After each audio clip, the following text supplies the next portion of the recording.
1,000 subscribers and ain't nobody gonna pour no shot to 1,000. Damn sure, we damn sure got 1,000 subscribers. Shout out to all 1,001 of y'all.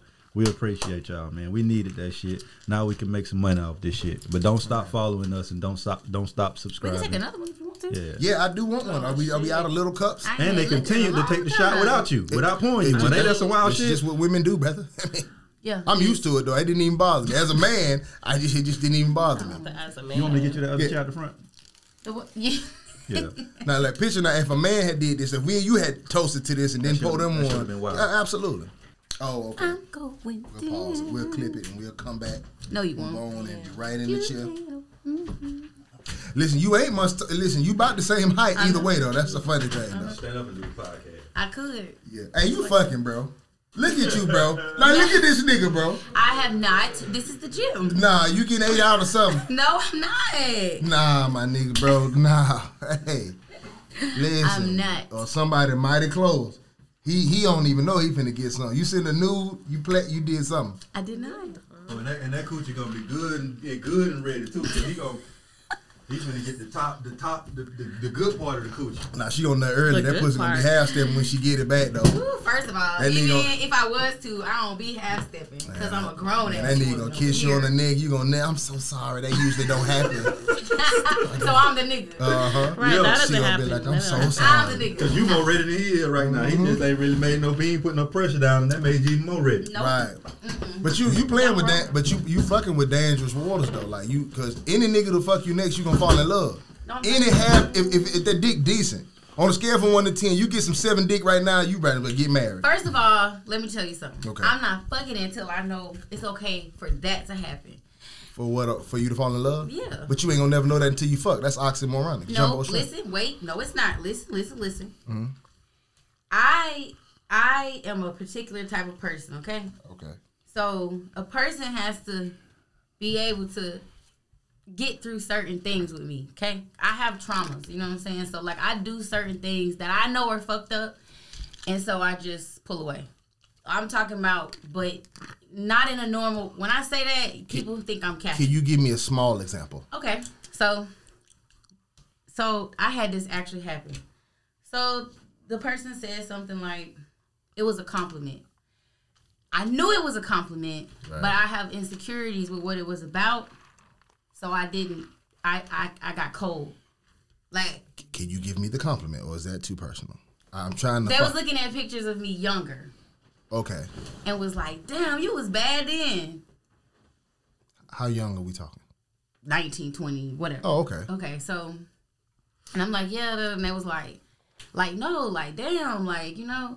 Mm-hmm. I know there was what they were saying because they have already said before, you don't look your age. Mm-hmm. You look good for your age. So I know that he was saying like, damn, you was bad back then too. Like I'm expecting that you had some random glow up, you know? Right.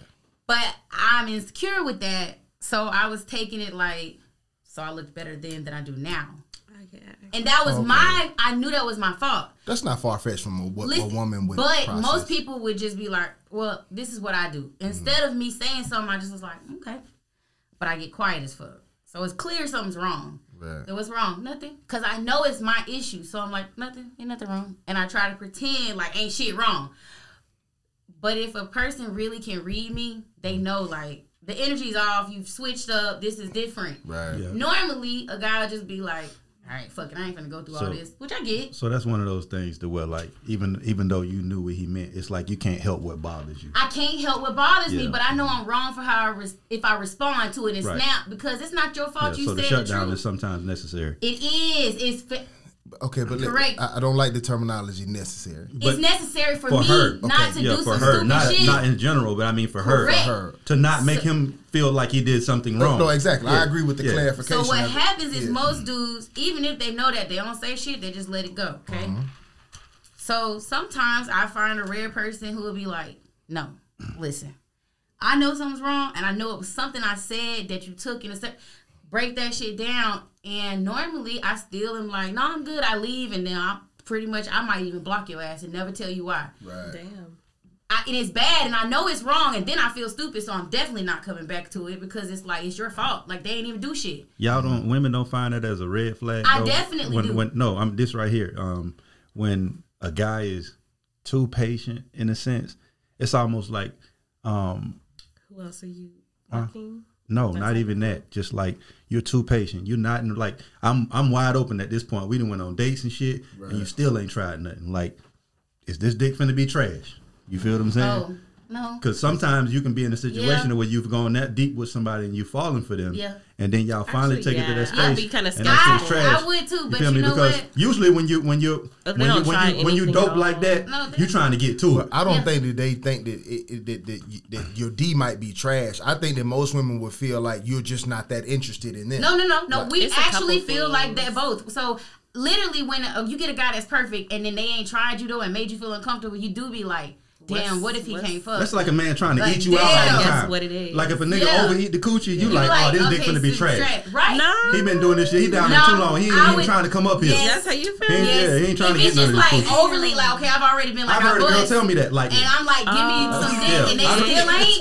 Then I'm like, a girl has told me that. What's really going on? Hey man, you doing too much. A girl are say, you nervous? I know, like, have you already I know done that it? What's dick going gonna on? be trash. Yeah. I know that dick gonna be trash because the head was too good, and you stayed down there too long. I thought the dick was gonna be trash.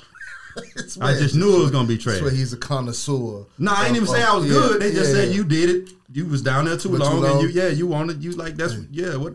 I think we need a sex meter. I feel like we kick all our podcasts off. We just go straight to. We all. Because she was glowing tonight, man. The lights on and. No, she is glowing. She fucking. She can't. I haven't. No, I just feel like I've been seen. Watch this though. I ain't even gonna see it. I'm gonna leave it alone though. You can do it. I don't care. No, I'm saying something happened. I probably got fingered. Like you. No. Little girl finger. Yeah, how man. Like in the car before you go. Hey, that kind of finger. Yeah. Like before you go inside, one of them. Just to remember me by. But I mean, you're a grown woman now, so you probably do it. But the glow up happens for them too, though, bro. Because they'll fuck you in the head before they ever touch you, and they start glowing up from that. Right. I don't feel because I'm weird and I'm a complicated person, and I do weird shit like I just explained, and I know I do it. I don't ever get seen.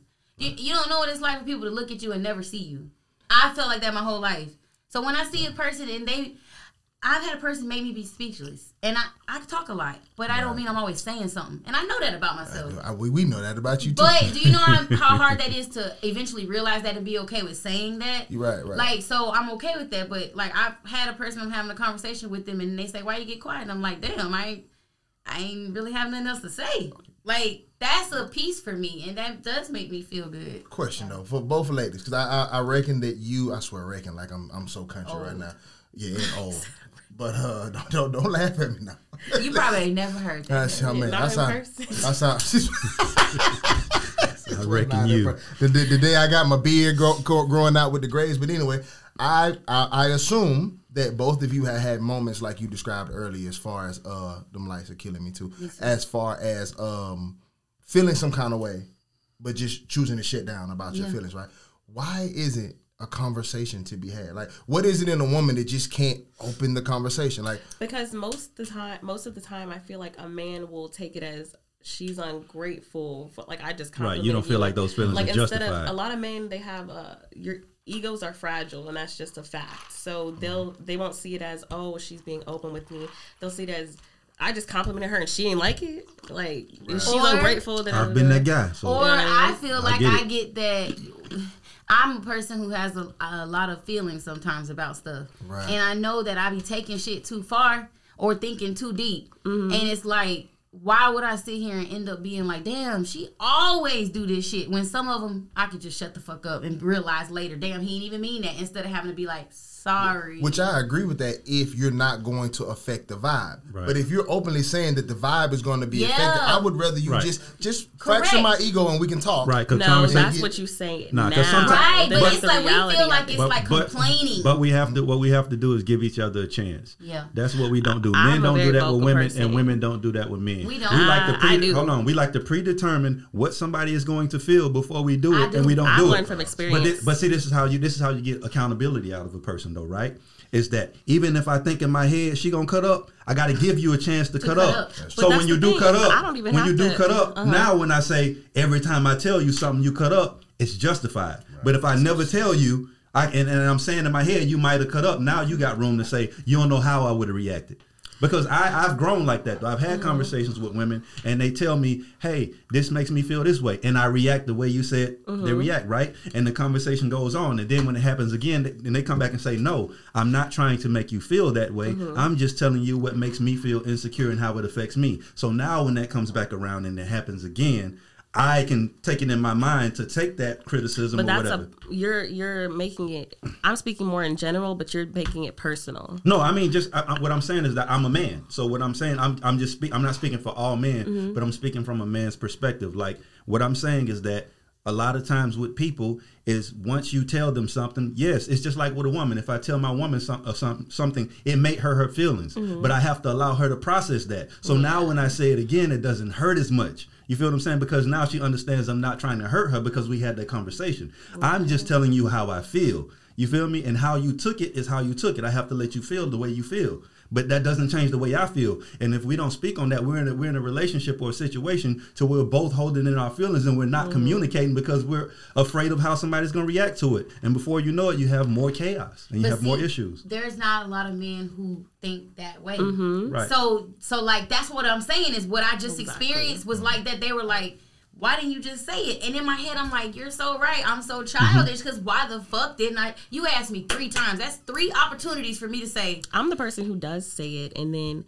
it goes bad. Yeah, that's and what then, I'm saying. I don't that's like why to cut I up don't anymore. Yeah, I don't even like to even if it goes bad, I'm not going to cut up, do the most. But I'll talk to you regularly, and usually if they end up acting like, I'll just be. But y'all have to understand too, though, right? This is how you find out what fits for you and what doesn't. You're right. You have to communicate. So many. It's so many. Okay, that's cool. So but also, we always do the common denominator thing. If you're dating, let's say you date 5 guys, right?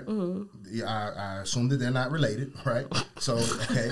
So that's 5 guys from 5 different backgrounds, 5 different mothers and fathers, right? So if you're addressing situations and it always turns negative in all of those situations, maybe it's your approach to the addressing. I come very transparent. Like, I'm not going to raise my voice. I'm not going to... it's not an argument. It's trying to, you know, just talk about how you're feeling sometimes. And sometimes, especially if a guy isn't taking you seriously or they just don't want to admit their fault. And you have to understand there's a big age gap between us. 24. See, so I'm still in that range where men are just... But you're dope then. Because when I was 24, I was not that same. You saying a big age gap from who you date? No, from like from me guys. and like us. Oh, okay, but like still, you guys and her guys. I feel like you understand that with learning and experience and age. But this is my question. How do you learn without experience? You have to gain that experience by communicating. But if you never communicate with me, I can't learn. I do. I'm a communicator. That's probably why. But what you're saying is that what you said earlier. But it turns into I'm a complainer, and that's fine. That's fine because some people take you that way, but that doesn't mean that's what you are. Yeah, you feel me? That's just the way I interpret that, and maybe I don't need to fuck with you if I feel that way. If that's how you are, so some shit. Most of what we like to do is that when we find some qualities in a person that we like, we'll ignore qualities that we don't and force it to fit. Yes. Sometimes you have to just understand that this person doesn't fit you regardless of the things that you like because we have to be compatible at our core. Yep. You feel me? You can be beautiful, you can have big titties and be pretty and all that shit and still not be competitive. Specific for me. Yeah, but I'm just saying. I'm just saying. You can still not be. You can still not be compatible. You feel I understand 100%. Like I'm usually the one to end up leaving. I'll just be the titty part today. I'm usually the one that ends up leaving. It's not like I don't hold on to shit I feel like doesn't fit. Does that make sense? Yeah. But my roster's down. But okay, so this is what I'm explaining. I don't either. But I know that there are things as a woman that I've done that like hold on, we don't give up a second because they really wet. Right. He just know how I am with titties. Right. I said I wouldn't think about it because I'm not a titty man. Yeah. And I said I wasn't thinking about the titties, and he was like I was. But we gotta get my dog back online, man. My I'm dog slurring words, and we just started. It's the titty, it ain't the alcohol. But my roster down though. Like, listen, my roster is low. We gotta get you back online, man. Yeah, I'm struggling, man. Like real talk. And I'm at a place where I don't even really want to deal with nobody because I'm trying to work on myself. We talked about that shit earlier, man. A girl asked me for my number. I saw it. I think I was at Dollar General, and you know, she had a nice little body, but I really wasn't feeling, you know, the whole look she had going on, right? But she smiled and she had that extra tooth up here. And that did something for me. Do that, bro. No, I like the K-10. That K-10, I fuck with that bitch. The K-10. I don't like it. No, I don't She it did probably something watching for me. this. I'm just saying, I gave it a number. I might not fuck with The it. K-10. Yeah, the K-10. I love that motherfucker. Ma, What? I don't know. I like why. It's just different shit like that do something for me. But you know what I'm talking about, right? Like she ain't missing teeth. She just has the Nah, one you an can't chew additional. with. That bitch don't do nothing. Yeah, she had 35 That should teeth. be at the top of the top. Coming up. Yeah, that's the K-10. I seen somebody with braces on that motherfucker. I didn't understand that one time. That was a long time ago. It be trying to line it no, up. they gonna Yeah, I line know. them and they gonna pull the extra one and they gonna push. They should have did that first. I didn't understand. How did it get there? Yeah, I don't know. My Because motherfucker we had got whole so many teeth, bitch. You got additional. bitch had braces on it. I didn't get that one. There's somebody around here missing a side tooth that want that bitch so bad. Oh man, but they got spares. Shit. And I was feeling shit. that K-10, but I'm sorry. You But yeah, shout to gonna take Boney one? taking No, a y'all, shot. you was No, getting a little absolutely spicy not. last time. Well, congratulations to us and 1,000 subscribers, and here's to 10,000 and more. okay. All that good stuff. Straight up. He ain't dropped that shot on the titties, didn't he? Man, what are you trying to do to me? At this point, it's not even. At this point, I'm curious. It's on the table. You know You said she'd wait to clean. Yeah, I saw that shit in slow motion, brother. Do you believe that? That shit dripped down. I'm like, oh, this is a game. Oh, they fucking with me. They, Oh, they pranking fucking me. with me. This Yeah. is our first prank Oh man. on air. Listen, Oh man. This shit I'm about ridiculous. to turn real old, young lady. Man. Woo. Now we got to get that times 10 though. We got to get up to 10,000 and then we got to get that 10,000 times 10. Facts. And then we rolling. But before I get into introduce everybody, I have a serious question. I think self-reflection is a huge thing. On a scale from 1 to 10, all right, 1 being the most peaceful human being alive, and 10 being the worst, the hardest to deal with, how would you rate yourself in a relationship? Your own self-reflection. If a dude asks you from 1 to 10, how difficult are you? What number do you pick? I do deal with anxiety and depression. I'm very transparent about it. I do a lot of self-reflection. I would say, wait, which one's the worst one? 1 is the most peaceful, 10 is the hardest to deal with. I would say like a 5. I think I'm like more in the middle. Because if you're doing what I tell someone my love language, I am out right about what I like, what makes me happy. What's your love language? Physical touch, communication, gifts, and I also do that back, or I try to figure out my person's love language.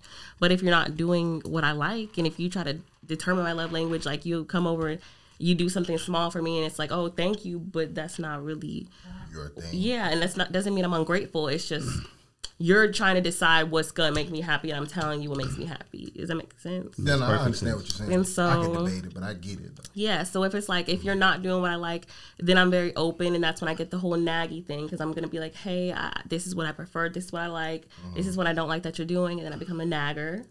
And then after that, I pretty much kind of shut down, and I'm leaving. Okay. Tania? Okay. So, this is very, very transparent for me because I've actually been healing through this or whatever. But learning accountability and actually seeing both sides of relationships, I'm going to say I'm probably a 6 or a 7. I'm definitely not on the lower end. Not because I say much or I talk much, because I don't. And I feel like that's worse because it's like living with a stranger. Like, You're saying in the course of your relationship, you don't speak much. if something's wrong with me, I prefer not to say anything about it. Okay. And it's so opposite of who people think I am because people always take me as this overly aggressive, and when I'm, especially a man, I always feel more timid. So I don't like to piss them off. I don't want them not to like me, and I don't want to disappoint them. So I feel like a lot of stuff that I should say something about up front that could avoid shit, I don't.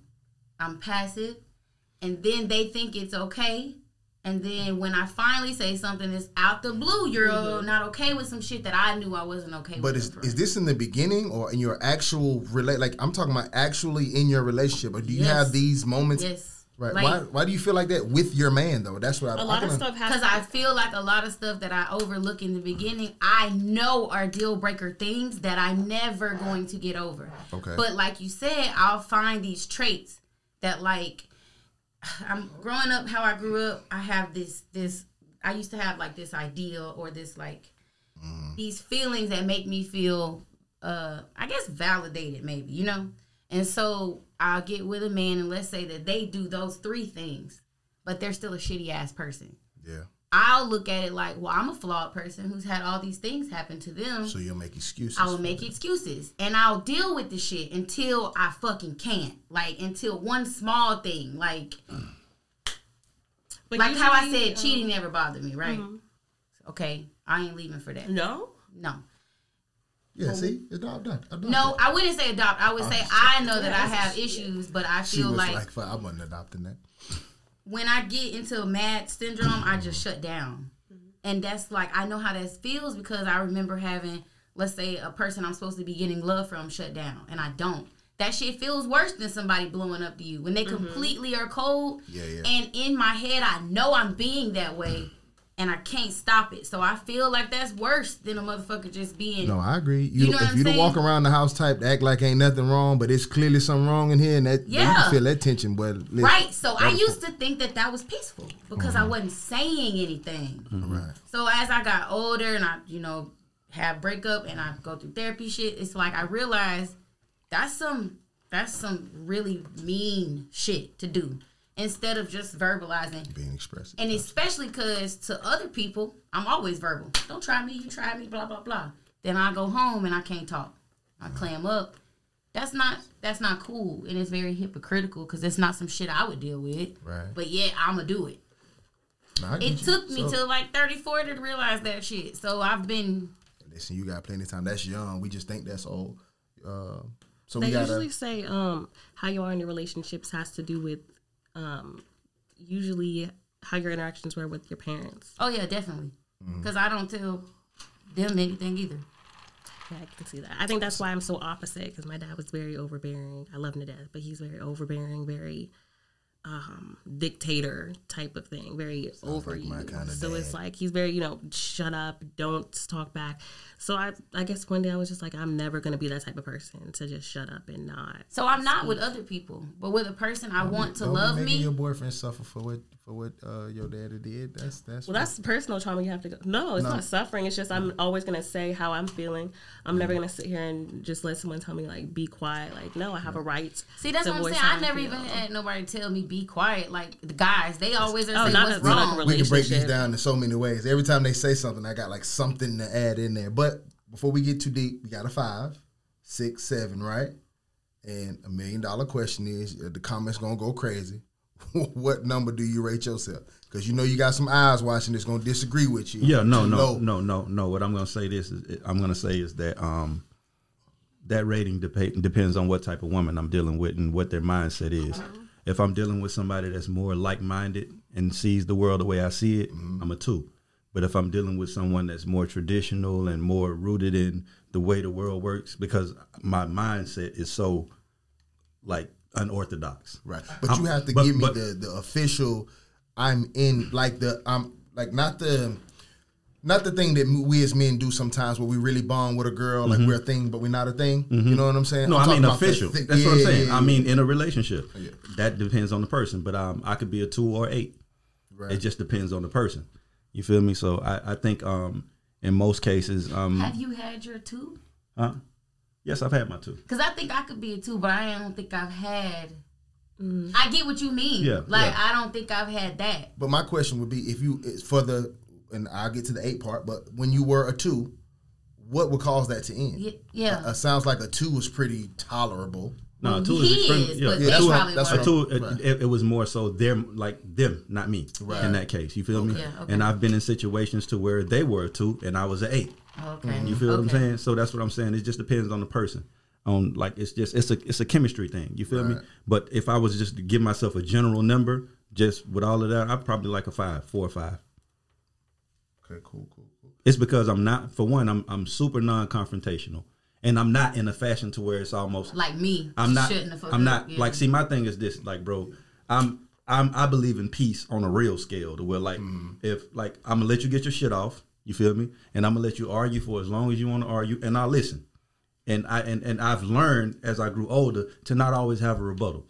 You feel me? Sometimes you just got to hear a motherfucker, understand where they're coming from, shut the fuck up, and take time to process that. And then you can come back to the conversation. Because what we end up in a lot of the times is situations to where you hear somebody, and the whole time you're thinking about how you can rebuttal everything they're saying. Right. And you're thinking about how you feel. You feel me? But it's not your turn. It's not about you right now. It's about them and how they feel. If I come to you and say, bro, I need to talk to you. I need to tell you how I feel. As my homie, you're supposed to listen to me. You feel me? It's not on you to say, well, bro, last time you did so and so. No, we're not talking about that right now. We're talking about how I feel. Fact. You feel me? You go process that and you come back and say, all right, bro, I understand how you feel. But now let me tell you how I feel. It's your turn now. Now it's my turn to listen. You feel what I'm saying? Yeah, so that's all it is. It's just I've learned to take turns because both of us can't be in our feelings at the same time. But women can take that as dismissive. If you don't have a rebuttal, but it's how you rebuttal. I mean, it's how you listen and how you not. It's just like if I'm talking to you and you just sitting there looking at me, I'm gonna be like, bro, you listening? And you like, you feel me? But if you talking, and I'm like, yeah, I feel you, I understand that. So it's like there's points in this woman breaking down how she feel, and I'm telling you like, yeah, I can understand that. Yeah, I feel you. Right. You feel me? Yeah, I feel you. I'll work on that. All right, well, give me some time to process this. So how would you ever be an 8 with that train of thought? What would make you because I didn't always have that train of thought. Oh, okay. You feel what I'm saying? And what would make me an 8 is when you're dealing. See what like it comes with compatibility. Let's say because I've been in relationships with women who truly weren't compatible with me. And it's because I came into that relationship being something that I really wasn't. And then I try to shift and be something different in the middle of that relationship, which is unfair to them. It's like, motherfucker, I met you with this mindset and you done hit me with some whole other shit. Now you want to come out with who you really are. You feel me? And we're already locked in. We already got time together. And you're shifting everything that you are on me. You feel me? So now I'm trying to get you to adopt these new values and this new thought process when you wouldn't have been in this shit if I would have told you that from the beginning. Like a lot of men do that. So now, now I'm an 8. Absolutely. And in my mind, everything I'm telling you is logical and makes sense. But that's not your train of thought. That's not who you are. You feel me? So so that's how I can be an 8. Yeah, because you're younger. That's how. I've seen it. But no, what I'm saying is that's how men have to be. I was 24 then. You feel me? Yes, that's how men have to be most times to get into a relationship in general. You have to enter a relationship being something that you're not, or you won't make it to the destination. Yeah, like that's just how it. Especially when you're younger, because younger women or younger people in general believe in this whole myth. And it took me time to get down to a 4. You feel me? Just in general, it's because we constantly we learning from our experiences, we learning from our losses. You'll lose somebody good. Like everybody in this room has lost somebody good. And that's the one thing that shifts you. And especially when you lose somebody good and you watch them elevate and better themselves and go forward. I was just going to ask this nigga. I said, you lost somebody good? She's only 24 though. I was about to say, let me tell you something. She's only 24. It's coming. I didn't realize I lost somebody good until 10 years later.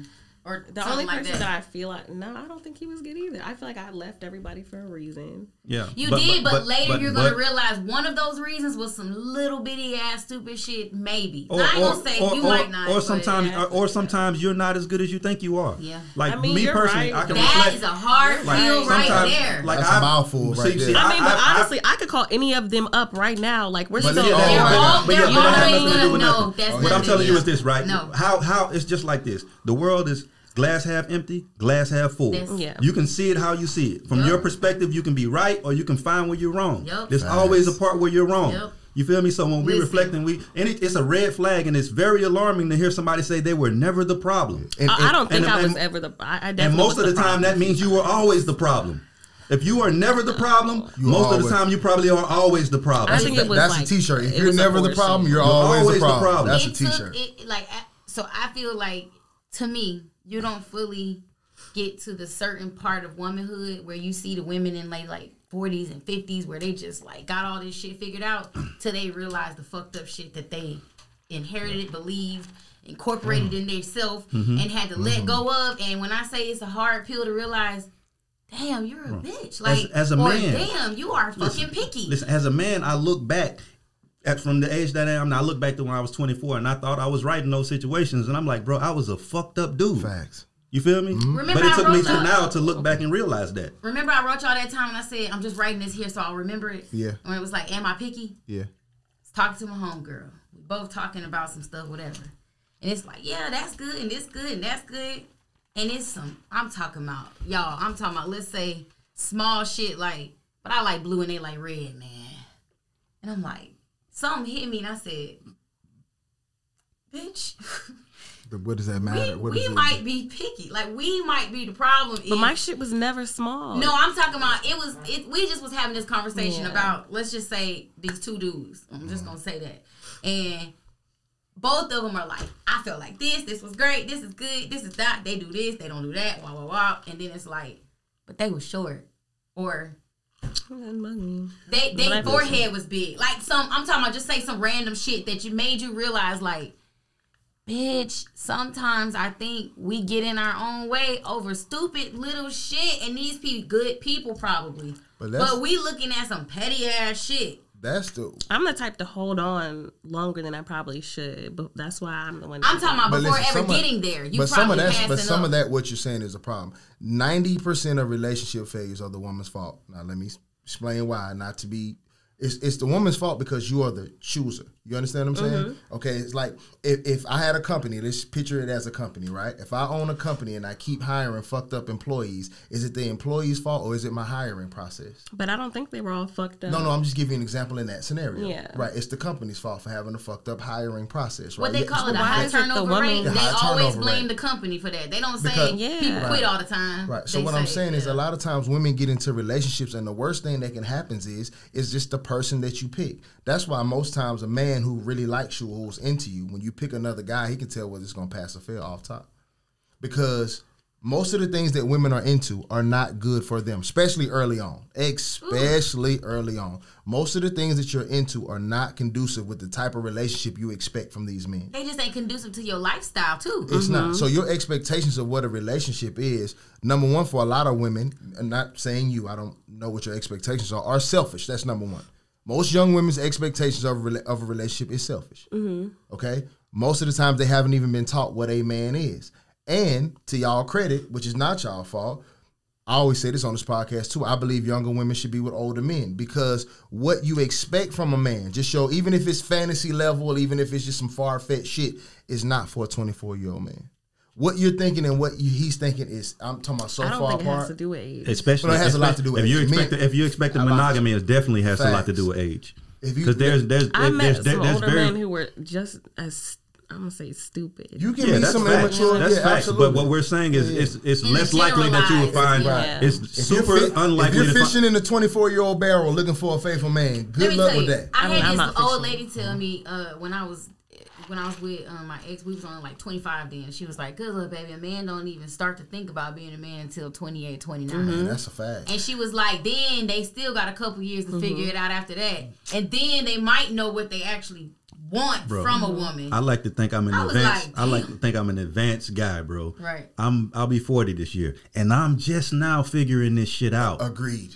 You feel me? Agreed. That's what I'm saying. The lady said that she was like, because I was like, oh, but we're older. She was like, it's okay, girl. Yeah, I'm just learning how to get out of my own way. To think, I'm learning to get, just now learning to get out of my own way. I'm just learning how to fucking listen. And I'm 35 and as a woman. How wild is that? I couldn't agree with you more. For real, I'm just learning how to listen. I'm just realizing that sometimes because you talk doesn't mean that you're communicating. Exactly. I look back at a situation with my ex when she was complaining about something and me being a great debater, I debated. And I'm just replaying it back in my head now that it's over and shit like that. And I'd be like, bro, why did you're supposed to listen there? Right. And why did you debate that? And what's wild is that you're such a great debater that you'll gaslight her into feeling like she wrong about what she complaining about. Right, exactly. You like, damn, you won a debate, but later on down the line, you like, damn. But I lost the woman. Right, I really. What sense that make? It don't make no sense at all. That's what I'm saying. I had a conversation with a person that, like, me being me, they said some shit and I was like, yeah.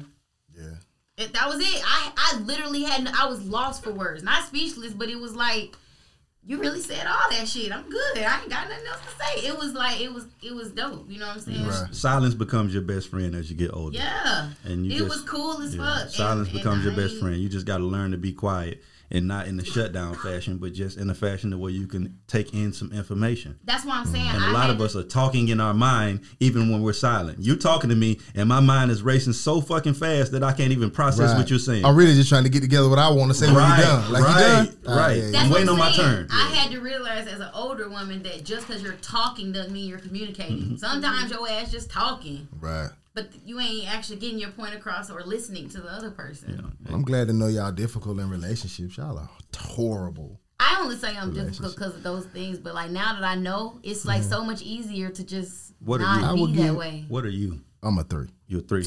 I did. I don't know. No, go ahead. Yo, I'm gonna say no because you just said you a great debater, and bro, ahead. you do be debating shit for no reason sometimes. Well, I'm on a podcast, so it's for a reason. No, when we ain't on air, motherfucker. For a good reason. Yeah. See, he had his rebuttal ready. Correct. But it made sense, though, That was right? a little too professional. I'm gonna give you an 8.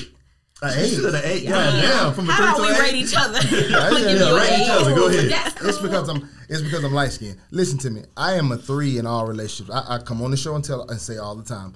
This might not apply to the women who I have dealt with on outside of a relationship. I would say maybe a 5. I'm still not very difficult. I think a 5 is accurate for you. A 3, I don't think. But in the course of a relationship, have you ever seen me in love? I ain't been. No. I thought you was gonna say a 2. Brother, I am. When I tell you, when I'm with someone, if you're my girlfriend, it's all about you. I wake up because I'm so easygoing. Nothing matters to me though. Like I joke all the time. I wake up happy. I wake up the same. I have zero expectations for my woman. But that's not where I see your 5 issue. I see your 5 issue when it's some shit debating. I can see you and a girl going back and forth, and the girl not even being able to get the point that she's making across before you already trying to explain to her what the issue is. But what he's saying is that. To even get to that space, he usually doesn't land in that space because he's so easygoing and because it's so easy. Nah, let him say what he's saying. Go ahead. No. But this is what happens to me though, and I'm like this with anybody, and then because I do have a temper. Like I'm very mild mannered, I'm very cool, but when it gets to something that I don't understand, if it does not make sense, I struggle with it. Right. So let's say you had an issue going on. Right. We dated, and you have an issue, and you like, babe, what's your opinion on this? I feel like you're asking me for my opinion. Right. Right? Not what you want me to say. Yeah. So when I give you my opinion and then you're frustrated at my opinion, then that's when now the debate comes in. Because now I'm upset. Like, well, why the fuck would you ask me for my fucking opinion? That makes sense. Yeah, like, that makes sense. I don't care however you want to handle it, babe, just handle it. Right, don't ask me. But if you want my opinion on it, and just because you don't like it, and that's why I end up debating with people because I can't logically make sense of that. Yeah. If you don't want my opinion, babe, I don't care how you do it. I fuck with you. I don't care what you wear tonight. I don't care what you do. I don't care. You get what I'm saying? But if you want to know how I feel about something, I will never say what you want to hear. I'm always going to say how I truly feel, right? That's good. And that's where I get into debates most of the time or fights in my relationship because they ask me for my opinion on something or my advice on something. And they don't really want your opinion. They want to hear what they want you to say. And I'm just like, I don't understand that. And that will frustrate me. That will cause a... I don't think that's an every woman thing. I think that's someone, that's kind of insecurity thing. And I think a lot of times with women, that's more so them being frustrated with the way you think. Yeah. Not really what you think. Yeah, it's the way you think. Agreed. Like I hate the way you think. Why you feel like exactly. Well, and also because you're so agreeable in any other aspect, I'm gonna automatically assume that I did right, and you're gonna agree because you are so like everything is cool. Right. And then all of a sudden I say something, and it's like I don't know, I would have did this, and I think. Because of how you move naturally, you would have thought this, and then it's like, damn. But I won't so I'm wrong. But I won't pick a side because you're my lady. Let's say I know. Like if you're my lady and I know your behavior, like we experience each other every day, right? So I know your behavior. So let's say you telling me about something that happened at work. And I can see in that story, I can see how that happened. I can see why I feel it because I know you. Now I won't say that, but if you be like, babe, what you think? Well, bitch, here we go. Shit. You get what I'm saying? Yeah. Well, I think, babe, that kind of sound like what you normally do, and then now I'm the bad guy. That's what I was gonna say. That's what I mean by that. But that's what I'm saying is like I'm so used to you thinking I'm cool and I'm good, but then when it's like now I know I'm wrong because you easy going and you said I'm wrong. Yeah, I feel like Shirley at work was right for goddamn getting mad at you. That's what you do at home. But I don't know. I be appreciating the honesty. I be like, damn, he right, because I know I be. Yeah, but a lot of the times it's hard to do that when it's something you really want to believe or it's something you really want to do. And the person doesn't agree with it. That has to do with reality, perception versus reality. Exactly. Yeah. But sometimes you can try to make that a reality when it's not. Right. Yeah, absolutely. And I think that this scenario it matters too what types of relationship. Because I've had one relationship where we got along in all the aspects, and I probably was a 1 or a 2 because I naturally agreed with him. It wasn't shutting down. But then I've also had where I realized I was being a 6 or a 7, like I said, because there are things that I know I could have spoke up on early on. But you didn't. But I didn't because I liked other shit about the person that I'm like, it'll go away. And these were core things that were never going to go away. And I knew that shit. And then later, I can't get mad and say, you being the same nigga I knew you was, but I ain't say nothing about it. That's my fault. Once you allow something, that's how it is. Yeah. Right. And I like credit, too. So if there's anything that maybe that is a flaw in me, I am a credit person, though. I don't know how other people feel about credit. What you mean? Like, Do you mean like actual credit? No, like, that's important. No, what I mean, no, not credit, like as in, 680 or 700. Yeah. No, I mean like, I believe that equity should be built up. When a person does something for me, I don't forget what you did for me. Oh, okay. You get what I'm saying? No, I'm fine. No, pour me a shot. I can't be no bitch ass nigga. You got your titties out. Everything I do, your titties out. Your titties out. You gonna have to just pour a shot turned that way. Right. She about to get a car paid for. That's what she don't know. She got all the right teeth, her titties out. She ain't got no K-10. No K-10. When she had it one. Might be up there. She ain't smiled big enough yet. It might be a high K-10. If she smiled and had a K-10 or that missing row on the side, I'll flip the generator right now. The lights will go out. We'll be gone when they come back on. It'll be like the clue. That shit, I don't know shit. They don't know you got a side tooth fetish. How you gonna take it without us now? Oh, he got us back. Now that's some get back. Crazy. Ain't that some get back? Get all that one. Listen, man, I'm lonely. Don't just let me be right now. What do the lonely But no, I do like credit. If I do something for you, I do believe equity should be built up. I hate when people act like you throwing something back in their face, so to speak. Like, I hate when people be like, I hate that. But I hate when people do that when it's like, bro, that's. I feel like if I have to remind you, you act like you forgot, so I gotta remind you. That's my It's like I'm not here to remind you. Bitch, I bought you dinner. That's different. But it's like, bruh, like who's always there for you now? Right. That's different. And you know what makes it way worse is when I've done something outside of my love language. Yes. When I recognized it was your love language, I went out of my way to think about and do this shit, and I've done it, and then you come back like, you ain't never did nothing for me. I'm like, oh, shit. Oh, motherfucker. Listen. Oh, shit. Like, this was specifically for you. Right. Like, I went out my motherfucking wedding and blah, blah, blah, blah, blah, for fun. Oh, that ain't nothing. That was just I don't know. Because what if y'all together for like 2 years? Bitch, I don't give a fuck. We 10 and you years do in. one thing. No, he said but I do things. I'm an attentive man. Yeah, like, build up, not one thing. As a man, I will buy your shampoos. If I go in your bathroom and I notice you low on shampoo or weed, whatever, I go get shit. Like that's who I am as a person. That's very right. So it's like, bitch, natural shampoo. Yeah. So like, when you start like accusing me of shit or going like left with some shit, I'd be like, bro, I'm the same nigga who did X, Y, Z in the third. Like, how do you even get from that to this? You get what I'm saying? Oh, but you know what I had to realize? That sometimes you so used to. I hate to admit shit like this. And you just trauma filled. I do it on air. It's like, I've always dated douchebags. When I date a person, I'd be like, I said, you sweet. It was like, no, I'm normal. Yeah. Damn. What I thought you were gonna say, and what I thought you was gonna say, but this is what I'm gonna say it. Dating douchebags and you get a regular nice guy, and then you didn't. Sometimes, bro, you can be good for so long that a motherfucker feel like it's supposed to be that way, and they feel like it's normal, and they don't appreciate it anymore. It's just like when you wake up rich every morning, the last thing you think about is money, and you don't appreciate the money anymore because you've had it for so long. Yeah. So it's the same thing with a guy or a woman that's waiting on you hand and foot. Sometimes you become blind to the things that they're doing because it's been going on for so long. And then you get with another woman, sadly, it is human nature. When you give someone too much access just to everything, they're going to take it. But see, that's why it's important in relationships for us to make sure we're holding each other accountable to work every day. Yeah. It's just like, that's why I say every day you got to earn me again. And every day I have to earn my woman again. Right. What I did yesterday, that's cool, but I still got to keep going. It's just like the gym. I can work out all week and get ready for a show. You feel me? But if I don't go next week, guess what? That shit is starting to start falling out. I don't look the same. So it's like I got to keep doing the work to keep looking the same. Them old ass couples and the man do some little ass shit that you be like, oh, I want. That he probably did 100 fucking times. But he keep doing it. That's what he's saying. Like every day he's like dating his wife. Every day he don't stop, and that's what a lot of men do. is they fucking stop, or women. But like at the beginning, like I had, like I in the already beginning. know what you about to say. To a man's credit, though, a lot of times they stop because there's no reciprocation. Fact. Right. A lot of times, Right. a lot of the times, women feel like I had a conversation earlier. And the motherfucker was just like, people always telling motherfuckers what they should do for them Right. and how they should feel. Right. And I asked the question. I said, I gave him a scenario. I said, okay, cool. We have a potluck, right? Right. You bring mac and cheese, I bring mac and cheese. Mm-hmm. You bring baked beans, I bring baked beans. I bring meat, I bring all this other shit, right? And you bring nothing else. Is that like there's an imbalance there, right? Right. So my thing is like, okay, cool. You don't have to bring the things I brought, but bring more mac and cheese than I brought. Bring more baked beans. Right. You have to, otherwise it's imbalanced, and I'm going to start feeling some type of way when listen, we at this potluck, and I keep bringing more shit. But listen, this is what women do. I know because I've done it before. This is what we do. Your train of thought. That makes them do it. That I ain't gonna say makes them, but equal size, whatever. We do something, they do something. Then the seesaw ain't whatever. We'll be in the beginning like, oh yeah, I'll cook you this.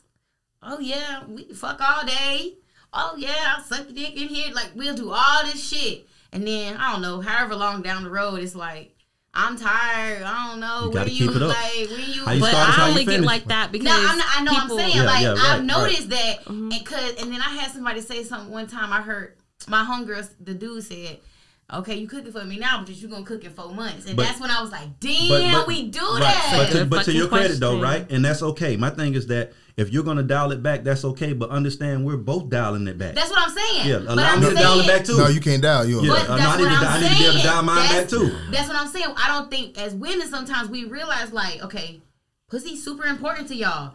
We get mad you cheat. Extremely. However, we ain't fucked you in 2 weeks, but we used to fuck you 3 times a day. Say that again. Pussy is important to us, and I want people to understand that pussy, the power of pussy, and it's important is underrated. It is. And so when the man says all a woman, like in a lot of debates we have, we say all we get out the deal is some pussy, right? And that's like scratching on the chalkboard for women. But it's like scratching on the chalkboard because you don't understand the power of your pussy. You don't understand the importance of your pussy. And for those who do, there's nothing more important and more powerful than a pussy. We come out of a pussy, right? So do not downgrade your blick, what you have between your legs. And then you want to bring shit like I'm nice, I cook, I clean. Stop comparing whack shit like that to your pussy. But listen, you also got to understand that they don't know how to use that power too. For those who do realize how powerful it is, you swing your gavel the wrong. Have you fucking ever way. listened to Jasmine Sullivan's Hotels?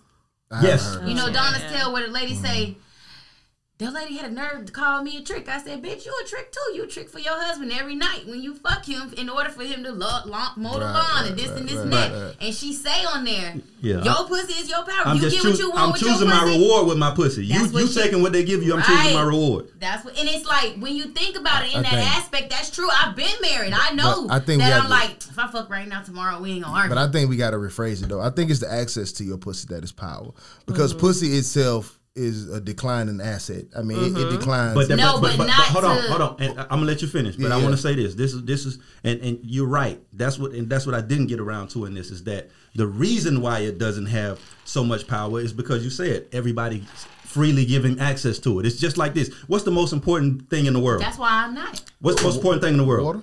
But do you think about it when you go in the grocery? Like people don't drink enough of this, right. and it's just like this, bro. What's more valuable to you right now? This bottle of water or your car outside? My car. Right? Right. Okay. How about this? Life. You ain't had no water. You ain't had no water in 6 weeks. Right. This the last bottle on the planet. Which one is more important? This water or your car?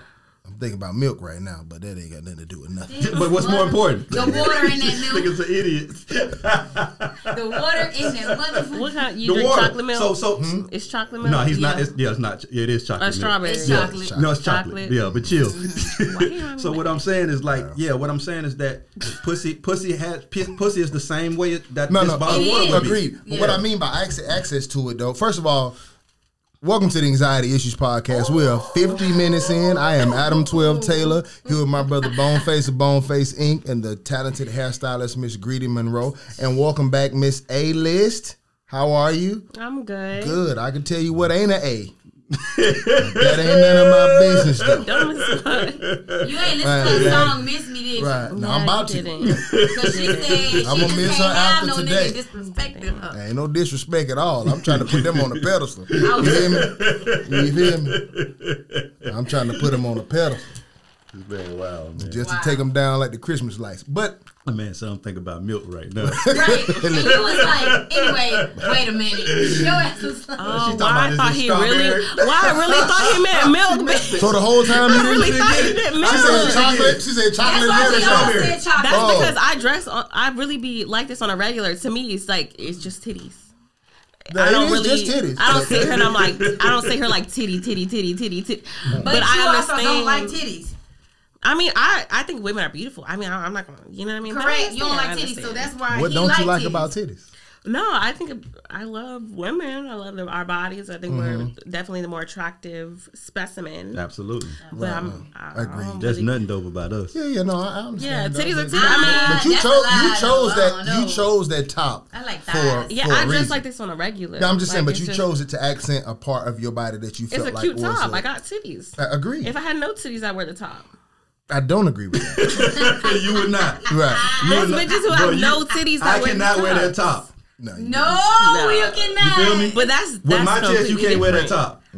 Bitches do that. What's the problem? No, This is You're be a right. month. Them Because little if you X's, had, them little X's would look, not It's be still X's. cute. Nothing. It's if you still had the cute. infinity, It's it'd still be a no, cute. girl. If you didn't have no titties, No. we'd be talking about politics right now. We wouldn't give a damn. I'm just telling you, know. Yeah, but that's just how I just don't. I'm oblivious to it. Because you live with No, it. no, absolutely. Yeah. Ain't nothing wrong with that. I'm just We I saying. ain't don't got take titties. full I'm over credit here on like titties chocolate either. milk, strawberry milk. Think about the white world. Like, think about She going actually to thought I New wanted But milk. she missed it. That's why I said, let's go. Let's keep Yeah, going. that shit went Going right. to New Orleans, they just no. flashing titties. Yeah, it's just titties. But now I'm just like I said, I'm just Your going mama through some got things. titties. Your grandmama got titties. No, my mama don't have no. What was the titties. point I you don't was know. going to I don't make, know my man? mama. You was don't going know. on something. Everybody has titties. But my point was, I think it's just the access to vagina, and then we'll move on because I got a bunch of stuff to say tonight, and we're an hour in already. Okay, cool. But I think it's just the access that we need to, because we talk about all the time. The most important thing to a man is, number one, we're seeking the vagina when we're courting you, right? Of course, that's what everything's about. But it's the exclusivity of it. You get what I'm saying? That's what we compare to. I feel like I'm working hard and I'm doing these things for the exclusive access to your particular box. That's why you don't court just any vagina. Facts. But I also feel like, as we talked about the courting phase, I feel like it's an uneven balance already. Like, I have to court you, right? Mm-hmm. So in the process, most women are sitting back enjoying being courted. Mm-hmm. But the balance of the scales are already tipping. I'm doing the courting. I'm doing the spending. I'm doing the whatever. Yes. Modern courting is cuter than that. No. Maybe for you specifically, I know you know. I like to buy stuff too, like but for lunches and shit. But for most women, we have to talk about in general. Because I used to do that, and I feel You saw like men that would shit. take advantage of that. I love to randomly what? get a nigga lunch. Like, what? because I used to pull out my card, because I got money too. I used to pull out my card. I would Right. pay for things or dates or something. Yeah. But I realized in multiple men, and including like men that had a lot of money, men that didn't have. Yeah, too a man much. should pay. Stop pulling out your card. Yeah, that's why I stopped And most men, completely. a man that's They that- take advantage the man of it. for you ain't gonna allow you to pay for stuff. Right? Yeah. They get mad if you try. Yeah, no. But that's why you got If to a motherfucker sit back and let you swipe that card and They you ain't doing this shit. move right And here, that on tells this, me a lot, you out of though. there. You need to If be I up out pull- of there. if I'm That needs to be the last shuffling- time you swipe it. If I'm shuffling for my shit and I don't see you do it, I'm gonna nigga be like, be I already paying know out. what type of That nigga should be, this is. that should be understood, first of all. And first of all, the man should be asking you to go somewhere. The axer is the payer of all time. So that should be understood. Unless it's his birthday or something like that where you want to treat him to something nice. But A card. Yeah, but she said a card. No, don't get that nigga in a car because then you going to get not fucked with. But in general, like I said, I feel like the scales are already tipped. I'm doing the courting. So by the time I get to the point of the vagina, I've done most of the work. That's typically for all men, right? Most women sit back and want to see if you can earn this pussy. Let's be honest, right? Right. All right. No, I'm just saying, be honest. That's what's up. Cool. Right. And there's nothing wrong with that. But go ahead. Right. So once I get the vagina, just to be honest, what's on 100% of women, bro? And I know we don't know exactly. There's no exact scale. Just from your experiences, what percentage of the 100% of the women you've been with have fire pussy? 20. 20, right? Yeah. So, but you've courted them all Probably equally. You know what I mean? Absolutely. It's ranges. Everybody gets treated the same. But everybody gets treated good. You sought after them. You had to meet them, get to know them right. So that means 20% of the time I'm going to be pleased with the results of my work. Because a lot of people don't know that they have bad vagina. Right. Or that they don't work to how you don't know, I don't know. Like, but I feel like you'll end up knowing by how they treat you, or maybe they'll fall off. Usually you know because you're on a date and you're not locked down. I feel like it's not gonna be the same. I don't know. After he get it, what's his point in staying if it's not that fire? She's fine. I've already done the checks. You don't have to worry. Yeah, you're fine. You're in a decent range. I don't know if it's fire, but it's not terrible. You're in a good range. It's fire? Oh, I don't know. No, I don't know. I can't see. But no, I feel like you'll end up knowing. Like a man's not going to continue to pay and do everything he needs to do for someone who's not that. You know what I mean? If she's not giving you what you're wanting, if it's not that good, why would you? But a man could actually like you. You could actually be good company. That's not the be all end all. It's just. I've been with women who had lackluster vagina. And you didn't leave. Damn. And I didn't leave. No. But how long did it last after that? It lasted as long as the relationship would have lasted if she had fire pussy. Right. Yeah. It didn't. Once I like you and there's something more. It's not a deal breaker. Yeah, it's not a deal breaker. It's not a deal breaker. So it matters more about the person. Yeah, as long as they don't stink, I could take it being average. I've had a little taint pussy that lasted for a little while, and I struggled with that a little bit. Wait a minute. It was a little taint. It was taint when the air hit it. It wasn't taint all the time. You said ceiling fan on, that thing get wrong? Yeah. Oh, yeah. You got to cut that fan the fuck off. You circulating the bullshit. Yeah. And the only part that it's bad because he said the fuck off. No, it did. The only part that made me mad, she tried to act like that's how sex smell, and that bothered me. Yeah, right. She's like, "Oh, sex got to smell." No, bitch, you. That's crazy. It was consistently right. You know, it was consistent. Every time some air get in it, I knew what was coming out. You try to hit it under the covers. Try to lock the top of the covers down so no one can't get out. You had to. She was so pretty. Yeah, fucking the sleeping bag. That's crazy.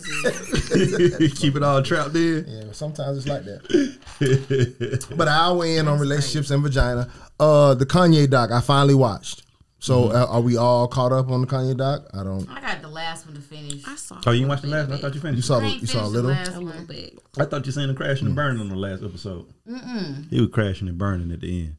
He was. Yes. Yeah, absolutely. Yeah. But it just made me like same thing I said on the last podcast when I was talking about you could when you go back and watch it and you put it all together, you see that his mom was his handler and he lost his handler and he didn't have anybody else that could handle him. I got to where, like he done fired Cootie and he tripping and shit, but like you gotta get to the end. Yeah. Yeah. You start really realizing he has mental health issues that are but it's intense. It's not light like people are trying to make it. It's intense. I don't know why. There's some genius within him because he's brilliant. That's what I thought too. He's brilliant on the way he functions and the way he thinks and the way he pursues things. But he has some serious issues that hinder his that are always going to pop up and get in his way.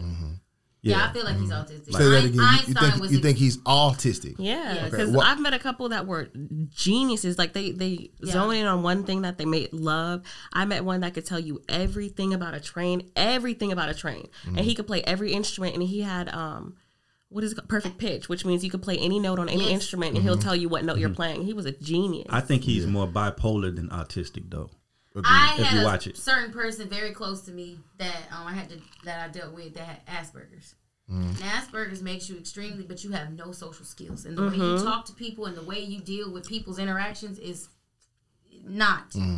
And that's what I think with him is like how he said in the beginning, where he was like, music is him. Like without that, he is nothing. That's how they are about something that they feel so passionate about. They feel like when they lose what is their schedule, like they can't lose their schedule. So him losing his mom was like his schedule of affection.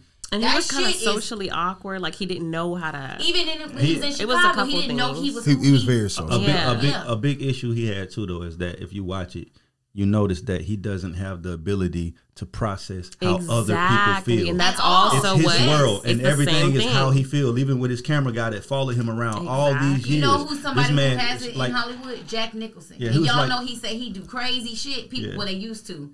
He has Asperger's. Yeah, this motherfucker Kanye, like. But I do think he also has PPD, BPD, borderline personality disorder. But there's another one, PPD. There's BPD, and I think there's PPD, and it's like No, it's higher than bipolar, narcissism, BPD. Yeah. I never heard of. I know there's schizophrenia, which is the it's like PPD, Pensacola Police Department. No, that is. No, it's That's like what he got. It's like more intensified because you have a persona, something with it, something with your persona. Right. That's what I think. Yeah. That's probably why he's going crazy because Kim left. That was like his new persona. handler. That was like his new. Yes. And I don't think she was ever really able to handle him. I just feel like you saw their interactions in public. Sometimes he was just so. Yeah, but his mom lost the ability to handle him too. If you watch it towards the end where he went and did that fundraiser for her, you could tell that she didn't really have a grip on him anymore either. That's so sad. It is. Yeah. But it's like you say, it is sad that you have these, but it's not the other person's job to deal. Yeah. Yeah. But what I will say, Kanye is alone. He's not lonely. There's a difference between being lonely and alone. There's sometimes you reach a space, and this has nothing to do with success. This has happened to, if you look back and you see painters, or I'm sure the first dude who said the world was round and not flat. Whenever you get to a point where you understand life, or a segment of life, you can feel alone because there's no one that understands why you feel the way you feel. You understand what I'm saying? The star of this show to me is Miss Donda. Absolutely. This woman was a wizard. I understand that when you raise a child, you understand your child on a different level, right? What stood out to me was she called him Kanye. Did anybody notice that? Yeah. Your mama call you by your name? No. Your mom call you by your name? So if you have a conversation with your mom right now, how many times would she call you by your actual name in a full conversation? I mean, she probably just wouldn't say my name. She just talked to me, but she doesn't. Like if she calls me, she's gonna say my name. But in a conversation with his mom, she called him Kanye repeatedly. That's good, Kanye. To remind that's him. Great, Kanye. Right. Yeah. Exactly. Yeah. She understood what he needed to get to a point. She understood she couldn't head on him with the point, right? So when he came in and talked about his music, which was by far the dopest thing, that she knew his fucking music. To all these parents out here, this is how you support your children. When she knew that first talent show, and he didn't quite remember it, but then he was like, "Oh yeah." That was amazing. Yeah. She knew his raps. Yeah. Like as a parent, she was more invested in him than I've ever seen a parent be invested in the child, and she knew every cut and corner to this man. She knew how to get to him when nobody else could. She knew how to reach. That's why I say she was his handler. Right. No, that's not autistic. That's not autistic. No, I feel like autistic parents they learn their kids that way. She has seen her bipolar son have adverse reactions. Right. And she knew how to settle him. Right. She knew how to settle him. That's why I say she was his handler. It was like Customato with Mike Tyson. Nobody could control Mike Tyson. But Customato had been around Mike so long, he knew how to get the best out of Mike without... But he doesn't seem autistic to no, Mike Tyson does. But it's because it's not about autism. He's more autistic than Kanye West. Right. But because it's not about autism. What it is that... Have you been around anyone autistic? Yeah. Multiple people? Yeah, but I've also had 3 relationships with bipolar women. I'm an expert. Yeah, so Unfortunately. like with Mike and Customato, what it is that, like you say, sometimes when you're in the space, Mike Tyson was another person who was alone. You feel me? And he allowed someone in his space. And when this person came into his space, and Customato worked his way into that space. Right. And once he worked his way into that space, he learned every part of Mike Tyson. He knew how to calm him down. He knew how to make him. He knew how to get him to do everything he needed him to do. And nobody else had the patience to work with him and get into those spaces. Right. You feel me? And I think that's what the thing with his mom was. Like, your parent is always gonna love you like nobody else does. So that's why she was patient enough and understood how to like maneuver him. She could get this man to go in directions that nobody else could. Right. But that's why I say Mike Tyson is more, if you want to say autistic, like that seems to be more of a learning ability. Right. I don't think Kanye has a learning disability. No, but neither is autism. And Asperger's is not. They have savant generally, like the Good Doctor. Like, they're geniuses in their field. But for a portion of things. Socially, they don't know how. It's only socially when they have Asperger's. Oh, they literally some autistic have a problem focusing and learning. No, but that's why I said What's Asperger's. That show, Atypical? And that's a show that... Yes. Right. The Asperger people are just like Kanye. I'm talking about can live on their own, function on their own, but the social skills, they don't understand. Even sometimes shit. they don't even understand like emotions. They can't relate to and it's them. because they don't see things the way we see them. I feel like they are the people who slip through the cracks. that all the fucking shit they do to us didn't work on. But that's their brains are functioning at, we're what, 10%? Like a higher capacity. They're like 40. They're like genius. I don't agree with that, but I feel Elon you. Them motherfuckers are at whatever they focus on, they're like completely. That's not Kanye. Kanye I feel like he's that and bipolar. Kanye is bipolar. I think he's just what bipolar. People do is something called splitting. I know that. You know what splitting is? I have a parent who is bipolar. Do you know what splitting is? Yes, Okay. I do. Okay, do you know what splitting is? No. Okay, bipolar people do something called splitting. So does borderline personality disorder people, right? Splitting is something is either all good or all bad. If you notice, bipolar people can't take criticism. If you criticize them, they struck any level of criticism is the worst thing you could do to them. Even if it's constructive, even if it's positive, they can be completely wrong. They will It not. doesn't even have to be criticism They will not towards take them. it. It doesn't. be something that they might have said at one point. Or they have a think strong you're opinion on criticizing that it. you might not agree with anything, really. Splitting is either all good or all bad. So when everything's good for them, you're the best thing since sliced bread. They love you to death, over the moon, right? When you do something that they view as bad, you're the worst thing that ever existed. There is no middle. Right. Normal people understand that good people do bad things and bad people do good things, right? Okay, cool. This is why she met him with affirmation every time she needed to get a point across, right? That's why good Kanye, great Kanye, you're right Kanye, and then she hit him with a point. This shit was so amazing, bro. It gave me chills to watch how she because I've been in a relationship with someone bipolar several times and can't quite figure out how to manage that, just trying to get a message across, right? She met him with affirmation all the way, and she said, "If I talk to my sister like that, she would think I was talking to her like she was." But she would go the fuck off. But maybe that's not the way to go for your sister. But this was his mother. She knew what to do to him because she had done it before, right? But then she did all of that. And then she said, remember, Kanye, you could be a giant, but a giant looks in the mirror and sees nothing. I was like, bro, I got chills when that lady said that. Because that's the whole point she wanted to get off to him the whole time.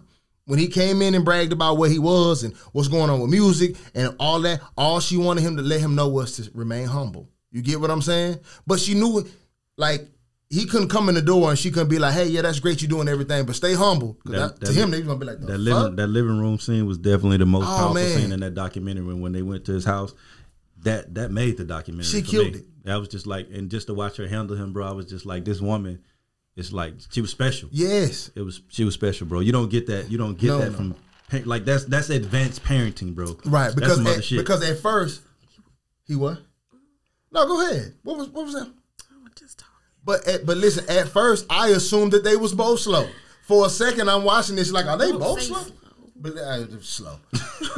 But at first, I'm watching this like, are they both slow? Like, why does she keep talking like that? First. Right. But then she kicked into her normal personality. I'm like, oh no, this lady's a fucking genius. This lady's a savant. But that's what let me know she knew that her child wasn't normal because she came in on such an elementary level. When they came in the house and she was talking to him, same thing you said. I'm like, damn, like is his mom kind of off? But that's how. And then when she sat down and she started hitting him with them quotes, and she hit him with that giant shit, I'm like, oh, she cold. She's also she was also the first doctor of English at the Chicago University. Damn sure could tell. So she knows how to speak to him because that's what she learns to do as well. You know what I'm saying? Right. I know for me, it was really big when I had my kids to talk to them. Like, sometimes when people hear me talk to my kids, it's a little offsetting to them. Because I don't speak to my 3-year-old like she's 3. My 3-year-old talks like us. My 3-year-old don't do goo goo gaga shit. That's she good. never did. I support that. But I also call them by their name. Like, I call Cannon, Cayenne, Curry. That's who I address them as. And right now on my car is Cayenne's name. Like, in school, she gets in trouble for that. Like, she's very much like Kanye in the aspect when he was mad that they weren't calling him Kanye West. My daughter is very much, no, this is my name. And you have to say it this way. Right. Like, but that made sense for Kanye at that point to do. Like, everything Kanye does is not wrong at all. But did you see how he saw the manifestations of his life? Like, he knew so many things were going to happen. But you have to look at everything from the beginning, bro. You have to break down. Like, when you go back and watch this, you say, what episode are you on? I stopped at like 1 or 2. Okay, cool. So just if you're following this, right? Did you notice he talked different? Yeah. The first time I heard him speak on the documentary, I'm like, who the fuck is this nigga? You get what I'm saying? Kanye is socially awkward. You said that. That was the first thing you picked up, right? Kanye has always tried to fit in, get along to go along. Yeah. When I first heard him talk, I'm like, well, who is this nigga? He's talking like a street nigga. He was hanging around street niggas, and that wasn't the Kanye voice that I was familiar with. You get what I'm saying? Because that's so when he's he always was being told that he couldn't be a rapper unless he had street cred. And it was pissing him the fuck off. Right, so all he knew how to do as an honor student and a nerd was to emulate what would get him the good grade or get him accepted. Facts. And that was having some type of street credibility. And all he knew what to do was make these beats off real quick and let everybody like him. And he's clearly a talent. He just never understood exactly how to deal with criticism or adversity. And that's something that he's always going to struggle with. Right. I don't like when people try to tie this new shit he's going through with Kim as like a bipolar or whatever reaction. Seems because like he's in like a manic episode. No, but it seems like to me is like what, because I've kind of dealt with what Kanye's doing, and the shit is crazy. It's because it's like, he probably really does realize what he did wrong. Nah, what it is. But it's like, you can't force me to stay because you feel you're better. What it is that he's a narcissist. And when you're a narcissist, you don't like to be told no, and you don't like somebody to have any power. You like to have all the power. He has no power in this situation, and he's losing his fucking mind because he can't control it. When she finally lost the idea, because you know she's such a public-private person. Yeah. Like, she keeps certain shit private. When she finally let the world really see she was fucking with Pete and doing all this stuff, he knew, like, she don't give a fuck no more. Yeah. All that control he thought he had, she don't give a fuck no more. They done sold they show. It's on Hulu now. They can say whatever the fuck they want because E used to control what they said. So you don't think part of her episodes or putting the shit out the way she's putting it out is to promote her Hulu show?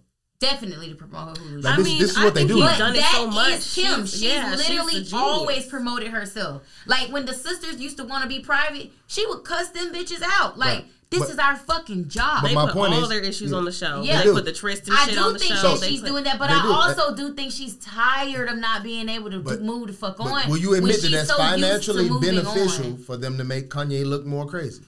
I think he's doing it himself. No, I do think that their whole life is to make other. They even when the Bruce Jenner, they knew since Kim was 16 and she caught him. Kylie and them caught him on camera. They caught him doing what? Dressing in her clothes. They all caught him before, and they kept that shit secret as hush and allowed. It is why I have a mom. But this also goes back to what you said too, though, bro. That's a part of their thing. They never said shit. The biggest part of this that nobody ever talks about is his choice in choosing her, bro. Yes. Like we've seen that nobody has won with that family.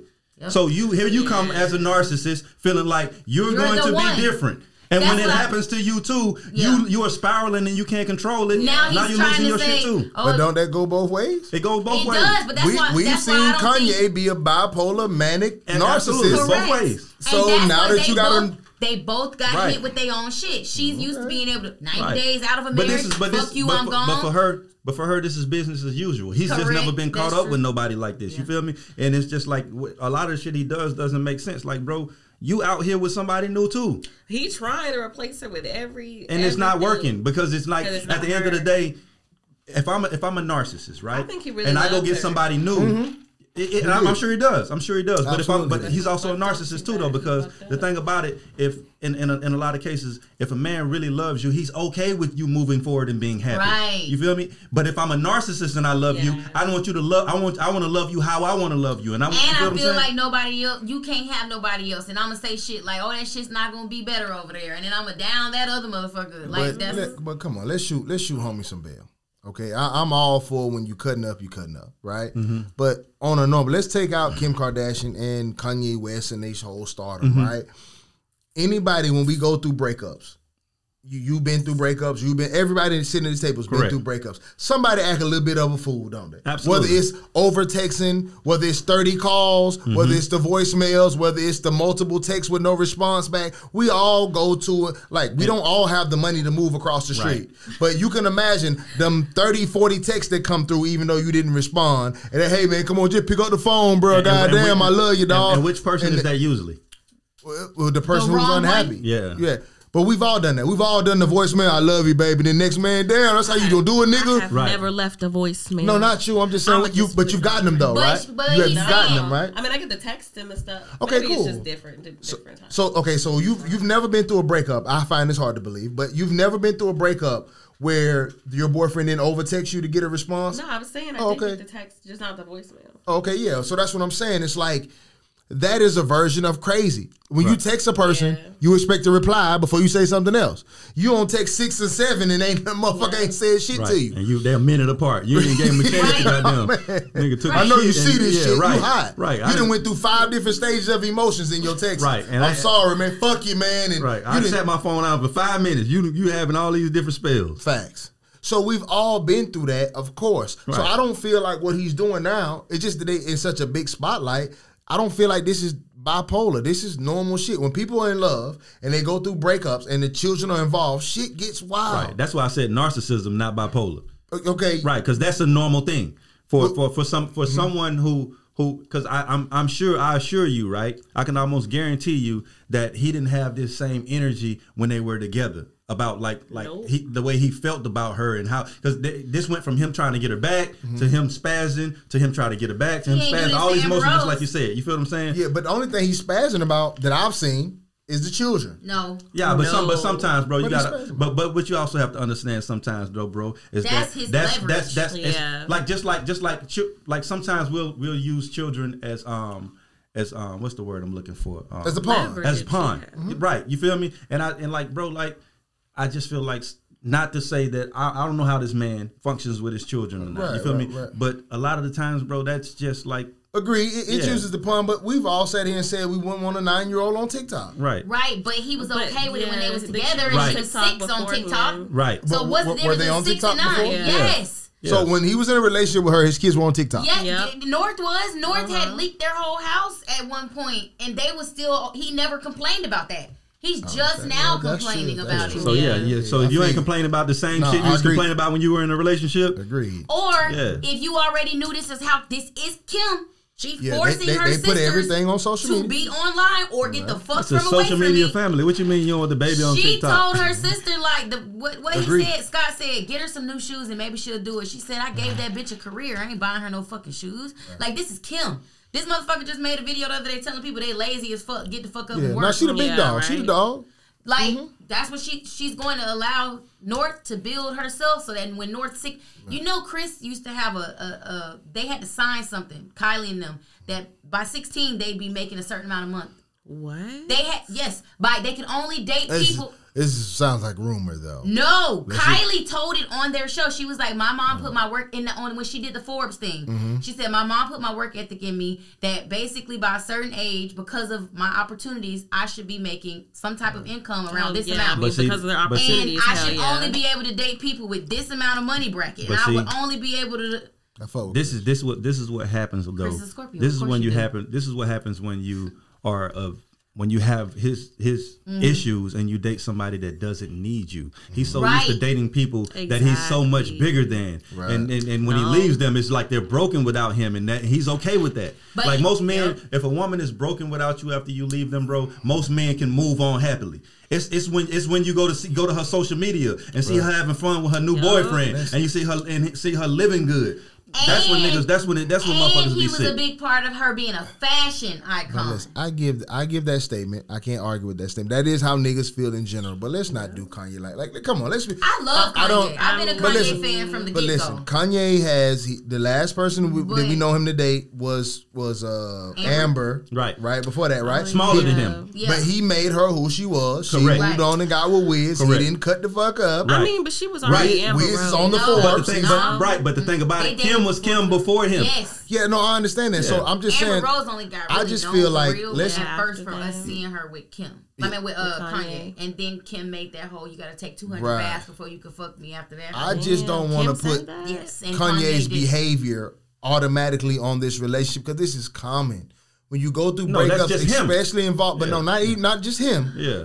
Even the normalest of people, when children are involved and you go through marriages and breakups, shit gets crazy. Go to Silver Court. Go to the child support office. It's wild in that motherfucker. You understand what I'm saying? It's people who hate each other who was just fucking.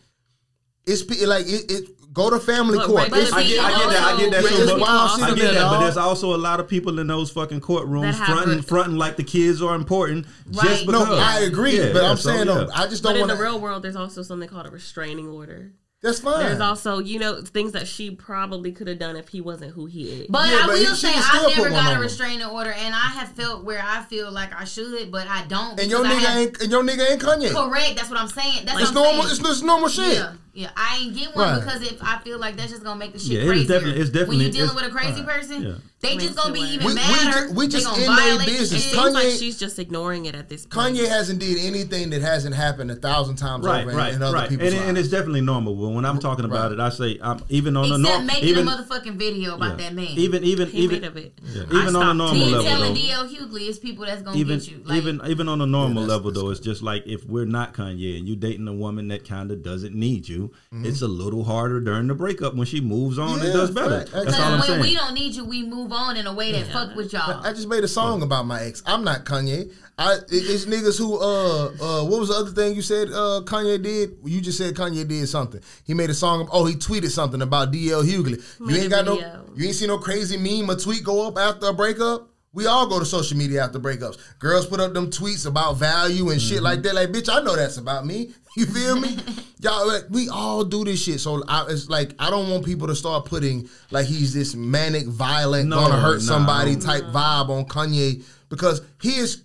That last episode, he's the one threatening to kill people. Ain't nobody putting that on him. I understand that. Yeah, no, I agree. Kanye talking shit. Though. He is, but like, when does it become a Netflix series where they killed the wife and kids? But also, because that happens. But how about niggas be killing women because they move on? Kanye's not going to kill everybody. When do they become OJ killing Nicole? Kanye's not going to kill and I think the fear is not Kanye killing somebody. The fear is this: the fandom, the fandom, because I can go say he can go on social media and say, hey, I don't like this store. Right. And his fans will go burn that shit down. Right. Okay, so that's why he got to watch what he says. So then what part does the woman take in it? If me and you break up, right, and you go fuck my op, a nigga I don't like. But that wasn't his op. That nigga made fun of Kanye before that. Yeah. He's a comedian. He makes fun of but don't go fuck a nigga who made fun of me. Do right in your relationship. That don't work. Like, listen, you can fuck anybody. You can go fuck anybody. He didn't give a fuck. She's not even commenting. She's not bothering that. Okay, well fine. Well go fuck my op, and then this is what you gonna get. Right. There's a lot of I hear. That's fine. And so I hate when they be like the woman can do whatever, and then I don't have no reaction to it. But this is my thing with her. She just went to I ain't gonna say a white version of Kanye, but Pete has dealt with mental. Him and Ariana didn't get married because he had mental breakdowns. But at the end, and they had some issues. At the end of the day, though, man, who somebody go fuck with after you is their business. It is, and you don't get. And regardless, you can feel how you want to feel about it. You have a right to feel how you want to feel about it, but it's not justified. Them folks can go fuck with who they want to fuck with. Just like you say, we talk about all the time. If I'm talking to somebody and it doesn't work out, my homie should be able to go date them if they fit. No, I didn't say that. He said he only get one. Don't do me like that. You say you only get one. No, I didn't do it like that. You said you only get one. Right. I'm saying. You said, Bone, you had too many. You only get one. Don't put words in my mouth. You said you only get one. What episode was that? I did say you only get one. Okay. Right. But you saying it like this is Kanye's wife and kids. This is his one. So that's what I'm talking about. Okay, but Pete might not have went after Kim. Listen to what I'm saying. If I date a girl, let me explain this to our new guest. If I date a girl, right? Or me and her just talking and we fucking or whatever, and I've been fucking around with her for 3-4 months, 6 months, a year, don't even fucking matter, right? And it really wasn't that serious, and I expressed that to my man that it wasn't that serious like that. Mm-hmm. Like your homie, no. If you want to go fuck her after me, bro, go ahead. Well, But if I'm with like my main, like you know, like the 2 girls right now, you probably couldn't fuck with, or it'd be an issue between me and you, right? You know that, right? But absolutely. The other 100 or so bitches, man, hey, high five, man. I'm gonna tell you how the pussy was, right? But let me rephrase that. Not your homie, your op. Right, like you're right. The woman has the right to go do whatever she wants to do, but I'm gonna react how I'm gonna react. Right, you can, but I'm just saying it's not justified. It's not gonna be justified. You can act how you want to act, but it's not justified. About a kid, Did he really make a joke about having sex with a kid? Who? Pete Davidson. I don't know. I can't keep up. He probably did. He's a comedian. Because you know them comedians. But don't feel no kind of way. You just said he was a comedian. No, that's different. That's boundaries. different. Now you've been Fucking kids? You think that's... No, I agree with you. No, I agree that that's fucked up. But then you also have to understand. Like, you could joke about racism. You could joke about this, that, but kids... But you have comedy. But you have to understand, white comedy is a lot darker and a lot different than black comedy. That's They do shit like that all the time. Have you ever watched South Park? Yeah. Those are comedians writing. Just because they're cartoon characters don't mean that people aren't writing for these fucking cartoon characters. Grown ass men. These are grown ass men writing this bullshit. Right. So it's just like their comedy is darker, bro. So it's like that's why I don't even really like talking about celebrity relationships. But in their case though, bro, it's like that woman has a right to go fuck with whoever the fuck she want to fuck with, and he can act how he want to act, and he got to deal with whatever consequences come with that. Yeah. And that's just. And if the house is for sale across the street, I got the right to go purchase that motherfucker. You do. All right, then that's where I'm at. But I do agree on that last episode. When y'all, I won't spoil it, but when y'all watch it, that was rough for me. Watching Kanye when he was having that conversation. Turn the camera off, boy. When you start turning the camera off, we rolled for 5 or 10 years. We rolled for 10 years, and suddenly we got to cut the camera off. Now this your homie cutting it off, like, bro, I can't even let him see you like this. When that nigga was talking to them white people, right, bro, them folks looking at him crazy as hell. I'm gonna just let you watch it. Yeah. I ain't even gonna spoil it for. I was lying. I'm crazy.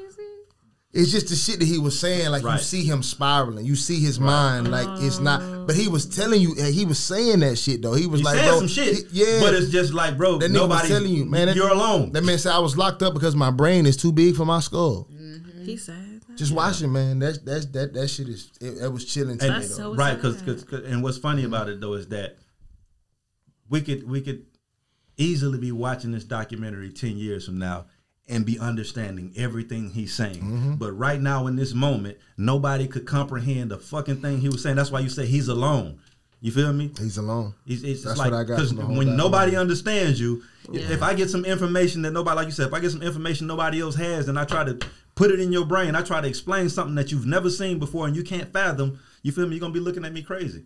And then when you see it later, you're going to be like, that motherfucker was right. But I'm going to be dead and gone and listening as crazy. Right. Mm-hmm. So I do feel like it's like I don't take anything he's saying like it's nonsense. It's just that we can't comprehend that shit. Dave Chappelle said it best, bro. When you don't understand something, you call it crazy. Yep. Yeah. And it's only crazy because you don't understand it. Mm-hmm. Stop calling people crazy. That's why I can't call him crazy, but I do know he is definitely bipolar. Watching them people interact with him just on simple, like even friends, conversation. When Rick Rubin called him. He didn't even want to hang out with him. Yeah, Rick Rubin was like, all right, Kanye. Yeah, all right, I'm gonna see if I can work that out. Right. Kanye, he didn't even want to be around him. It was just weird. Yeah, he was just like invite. He was like, it was a forced invite, and he's just like, bro, I ain't fucking with you. He tries to break down too much stuff. Right, like, bro, I'm just saying, have a good day, and he's like, hey, instead of saying have a good day, how about saying? Go get a good day. No, that genuinely sounds like autism. It does that right there. Sounds like I'm telling you. Yeah, he was just finding the negative. Don't even know they have a lot of people things. Kanye's been to multiple doctors. He's on medication. He probably got both here. Yeah, he's on medication. Yeah. He's on bipolar med. Einstein. He talked about it in that last thing though. He telling people before he talked to him about his medication. But yeah, I encourage everybody to go watch it. I rejected it for a minute because I'm kind of over Kim and Kanye, but I'm over talking about it. I hope this is the last episode we bring it up. It probably won't be because I'm sick of it. We got a pod, but I feel you, but I'm sick of it. There's a lot of other shit we could talk about. Well, how about this? I think me and Tania about to argue. Oh God. So we had a little text exchange in the group chat about. No, when? Well, I don't remember. I'll remind you. I posted about how was it Deshaun Watson or Chris Brown? What was the first one I mentioned? Chris Brown. Okay, no, it's Chris Brown. First. It was Chris Brown that I did first. So I like Tania's face already. This is good. So Chris Brown's alleged rape victim, her phone conversation or voicemail or whatever was leaked. Oh, she was like, that's the best thing ever. Yeah, I want that dick. Oh my God. Oh my God. I want that dick. Come rape me. She should be locked up. Yeah. So fast. Right. But my thing was with Miss Tania was I posted in the DM as in like, bro, I'm sick of this type of shit. Right? Right. Tania kind of, I felt, pushback was like, well, none of us were there. Just because this is released doesn't mean. That ain't what I said at first. I said that's how I felt. But that's not what I said at first. I immediately said if they are lying, they should get the same penalty that the man was going to get. I said those words. True, but then there's always a but with that, as in none of us were there, so like, we don't know. No, I said I'm not about to go back and forth over something that neither of us know, because at that point it was back and forth and I was at work. Right. But what I was saying is, like, if a girl, as a rape victim, if a bitch is lying, bitch, you deserve to go to jail as a motherfucker who's really been raped. That ain't no shit you play with. And why the fuck would you lie about some shit like that? That's some lame ass shit. Okay. So if she lied, bitch, you go to jail. However, what you said was, I feel like in most cases, 90%, this is what it is. When that's not a fact. Maybe you could say, I feel like in most of the cases. But to give out a number and say that the rest of us motherfuckers... He didn't say in most cases in general. He said 90%. No, he said 90% of the high profile cases when women are going after financial compensation instead of jail time. What else can they go for? Jail, criminal, prison. But you have to sit there as a woman and replay that shit day after day, and the next person. So what does that have to do with money? Hold on. Because I want some fucking money. I need you to go to jail, and I need to jail hit first, though, right? I need both of them. Jail first, though, right? I need both of them. Jail first. You thinking money first, or you thinking jail first? I, as a victim, would want to be jail first. However, I didn't even tell for a long time. That should be the only thing you want. Let's take it off of rape. Let's take it off of rape. Somebody murders a family member of yours, right? Let's say the cops do it, right? You want financial compensation or you want justice? I want both. Which one do you want first? I mean, let's look at our system. Let's look at our system. No, we're not. No. Let's say you're going to get justice if you want it. We got it on camera. You feel me? They've had it on camera. No, hypothetically speaking, we're going to charge him. Which one you want? You want the money or you want the justice? You got to choose. Which one you want? Let's say you couldn't get but one. Let's say you couldn't get but one. I prefer the justice thing. So my thing is, like, I've never been raped, so I can't speak for somebody that's been raped. But I've been wronged in my life before, right? And when I've been wronged, let's say I go into a department store and somebody treats me unfairly and they're being openly racist. You feel what I'm saying? I don't want a discount. You feel me? I want them. I want something to happen to them. You feel me? I don't want you to give me a fucking 50% discount. So that's my thing with this whole situation with a lot of these guys. It's just like it's the criminal part is never like highlighted. It's always the article is almost they're going after this amount of money, and it goes to that kind. It goes article. That's right. Like, what if you were raped? No, hold on. You went forward. Hold on, Tanel. What I'm saying is that when we go through these cases right now, like Chris Brown's case was not in criminal court. Correct. Deshaun Watson's case was not in criminal court. Why is the criminal court first? It was, but the civil was first. That was the most important. No, because, okay, let me tell you how it goes when you report a rape. Okay? When you report a rape, you go and you tell. They say, do you want to press charges? You can say yes. Right. Immediately, the other person, especially if they're high profile, lawyers contact you. Correct. Hey, if you don't drop this, we're going to release this, that, this. We're going to say this, that. Now, if you're a person who is intimidated by whatever the fuck they're saying they're going to release, you're immediately going to say, okay, I don't want to go to court and I don't want to testify. I don't want to say what happened and I don't want that motherfucker to see me say what happened. Well, then go ahead then. Right. But shit, go ahead and let it go then. So what sense does it make to pursue financial compensation and not because the same thing gonna come out. You got to go to deposition. There's a trial. Right. Listen, I'm not saying that the girl ain't lying. I'm just saying, as a person who's been a real victim, I didn't even say who did it to me. I still to this day have not, and I will not, because I feel like people say, oh, well, if it really happened, you would have been fucking okay, but to me, but listen, but it wasn't Chris Brown who did it to you. But listen, I respect that aspect of what you're saying, but you're also not suing that person. I don't want to say it, but give me his money. You're also not saying that. Right. You're just saying I'm washing my hands with it. Correct, but what I'm saying is, if you had the option, but if if you had the option, if you don't want to say regular people, but if you don't want to say his name or put him in jail, what the fuck do you want to do with his money? It's in the news. I know, but I'm saying I'm not that girl, and in her mental state, she might be. That maybe she grew up where all that matters is somebody paying you off. But check this out. Hold on. But this is what I'm gonna say, because I want to say this in respect to everyone's who have been raped, including yours. You have my utmost. I can't even express to you. I'm a girl dad. I don't want anybody to think that I'm on the side of a rapist. You understand what I'm saying? I believe that the penalty for rape should be death. If they came out with that bill today, I am totally on board. Where do I sign? Correct. That's how I feel about rape. But here's also how I feel. I do feel like if you lie, you should go to jail. But here's also how I feel, okay? If a person with money rapes you and you're pursuing the civil side of it, I feel that you would have took that money just to get that nigga some pussy. That's what that tells me to me. If $10 million will make you not put me in jail, I could have paid you $10 million to fuck then, apparently. Can I not? You probably could have. All right, well then cool. So if you accept that money, even swap no swivel, fuck your rape at that point. No, I don't even care that offends nobody because this is how passionate I feel about rape. Right. And so understand this. This is how I feel. Okay, picture rape, actual rape and false allegations. Picture it like a swing. Okay, so in the middle is neutral, right? It's neutral. Okay, I feel like the punishment for rape should be death. Okay, that's the ultimate punishment, right? You should die if you rape a girl, right? So I pull my swing way up here when it comes to rape. But false allegations, when I let this motherfucker swing go, I'm all the way on the fucking other side. Should be death too. But you also have to understand how many rape convictions that they just thrown out, and then the woman's accused of basically lying when she has even. But you run the same risk of asking for money. You run the same risk if you're going to go to court. That's all I'm saying. If you're going to let it go, I understand every woman like, hey, I don't even want to relive this. I don't want to go to court. I don't want my name in no rape shit. I'm just done with this. Let me move on with my life. I get that. But don't tell me that's how you feel, but then you want to take me to court for me. That's going to be in the newspaper. What if it was something where she was at first like, you know what, he raped me. Because if somehow it got out. Right. And then these people come offering her all this shit and she's like, you know what? It's Chris Brown. They ain't gonna do shit anyway. I'm gonna look like the hoe because I shouldn't have went to his room. Right. So I might as well just go for the money. Okay, well, cool. Then fuck you. But then what if she feel like he offered her $50,000 and she's like, "Oh, bitch, fuck you. But I want $10 million." But my point is, if your rape is for purchase, then fuck your rape.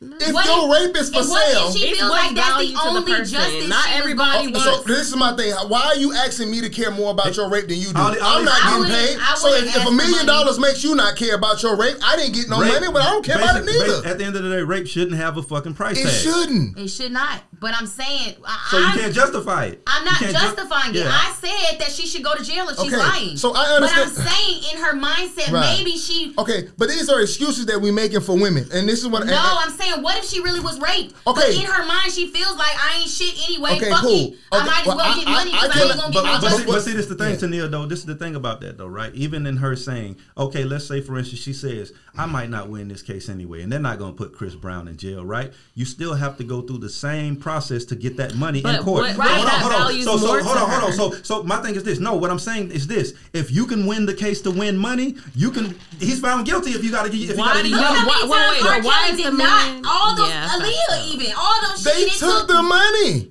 But yes, because when they would go forward, people wasn't when they had the tapes of the little girl. Let me explain something. She wasn't doing shit for the world. If someone rapes you and you go down to the fucking office the day after they rape you, do you know how hard it will be to prove that to try to make it seem like I didn't rape you?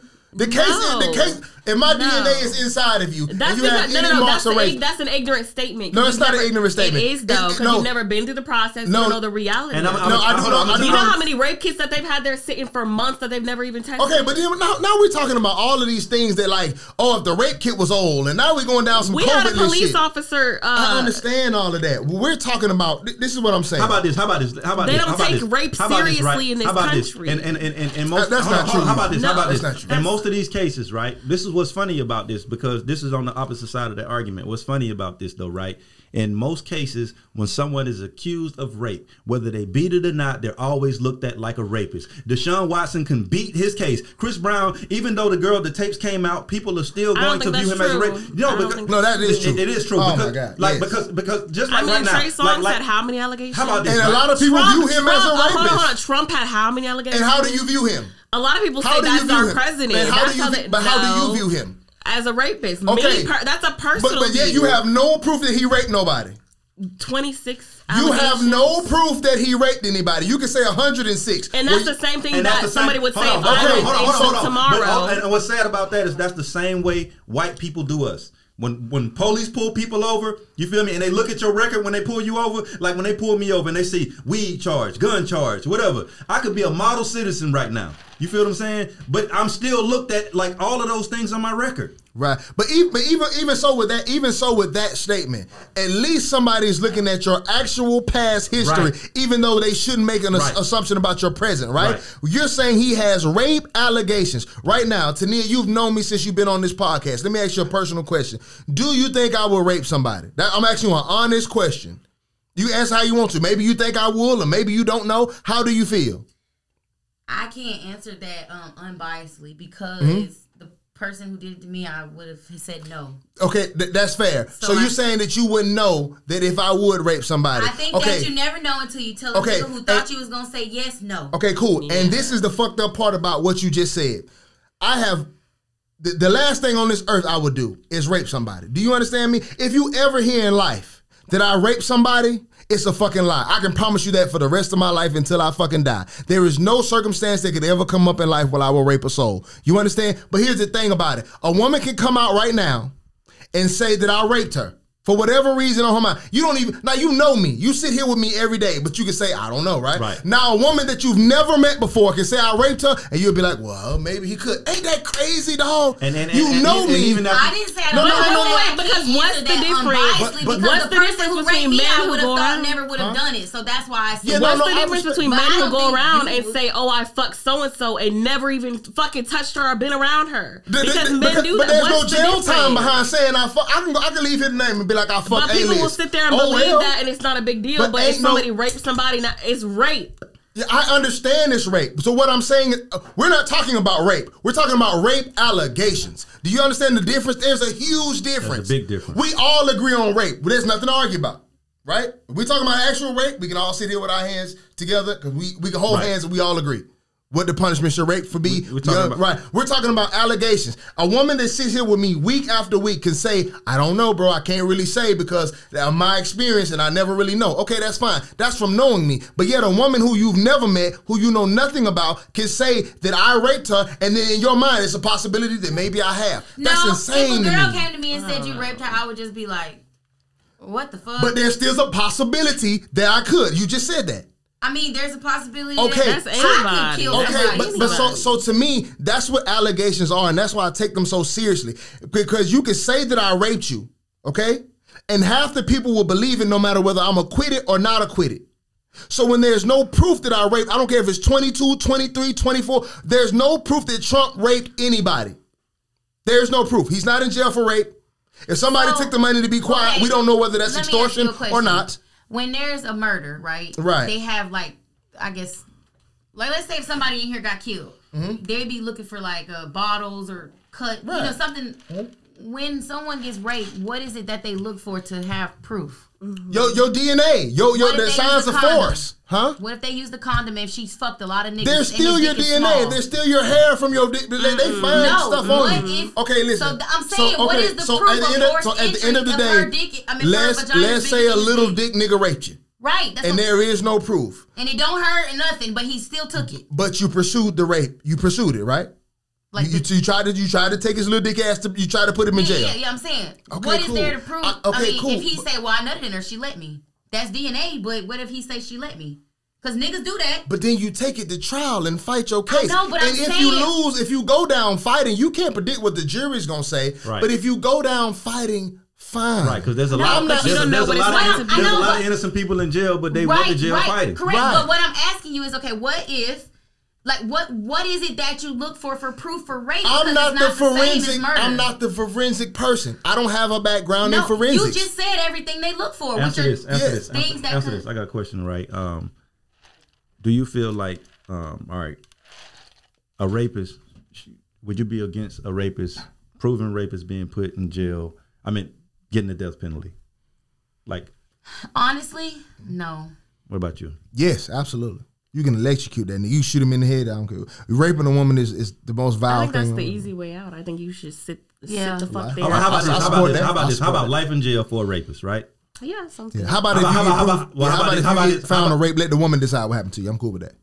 That's cool too. Well, how about this then? On the flip side of that, rape allegations. Are you against life in prison for that? No, I wish it was wholeheartedly. I only am just because of how many rape allegations are actually they're just kind of no. I think he like means like when women lie. When you like get caught lying. Yeah. No, not the getting caught. Right. I accuse him of rape. Oh, actually, like, and then I get caught lying. But I caught lying. Should I get life? Yeah. I think whatever he would like. Let's say in that state he was gonna get 20 years. Now, bitch, you because get what happens a lot of because what happens a lot of time is in cases because I have a homie right now that's in prison for 30 years for the rest of his life. He's not getting out pretty much. Right. For rape accusations on a woman that he's never seen in a town that he's never been in. They came to Pensacola, got him, and took him to jail for a rape in a whole nother place. I don't know, because for them to actually convict rapes that's pretty rare.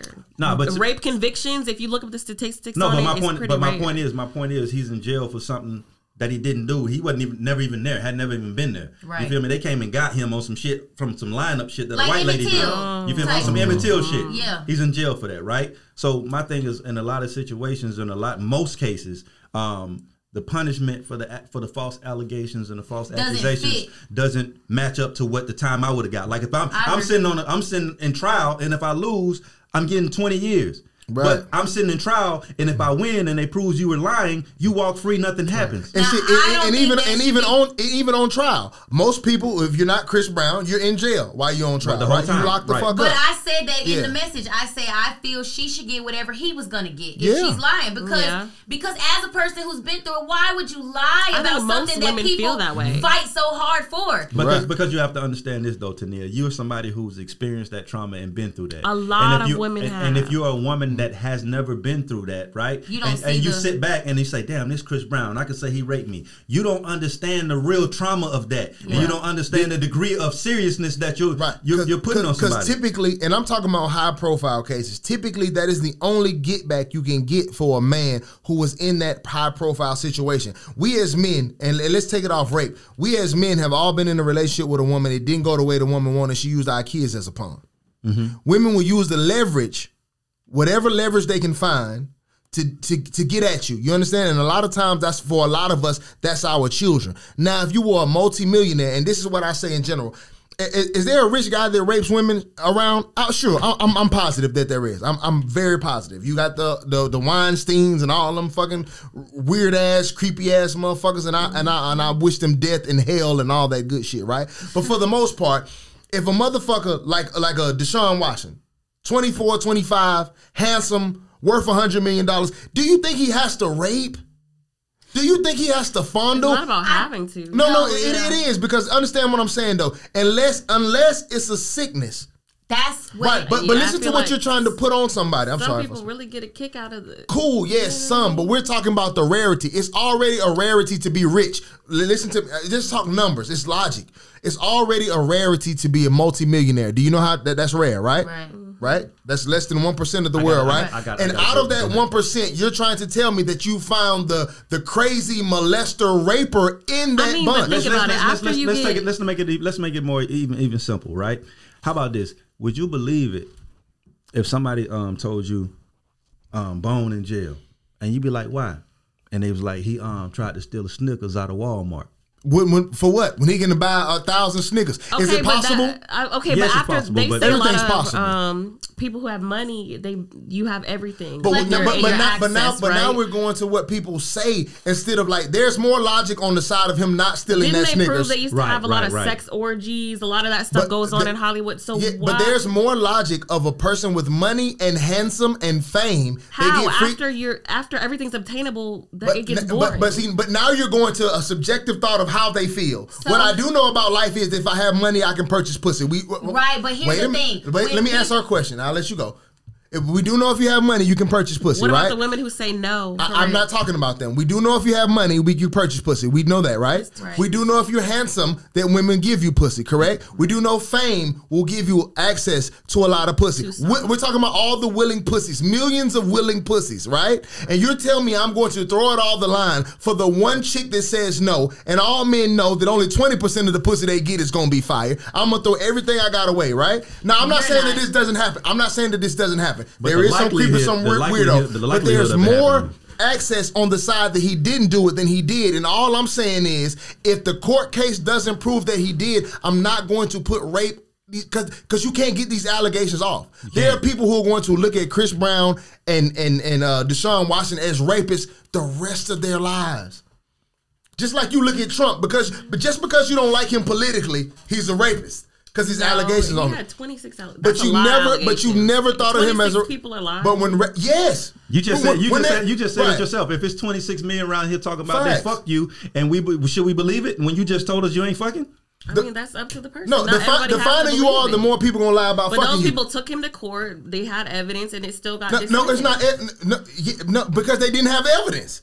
Anybody can say, like, if Trump. What was his name? Who actually went to court? That boy from college who raped the girl in the woods. They had evidence. They had everything, and he still was let go because they didn't want him to face. But I'm with you on that. But everything showed in that court, from what you can see, that judge was on some pure fuckery.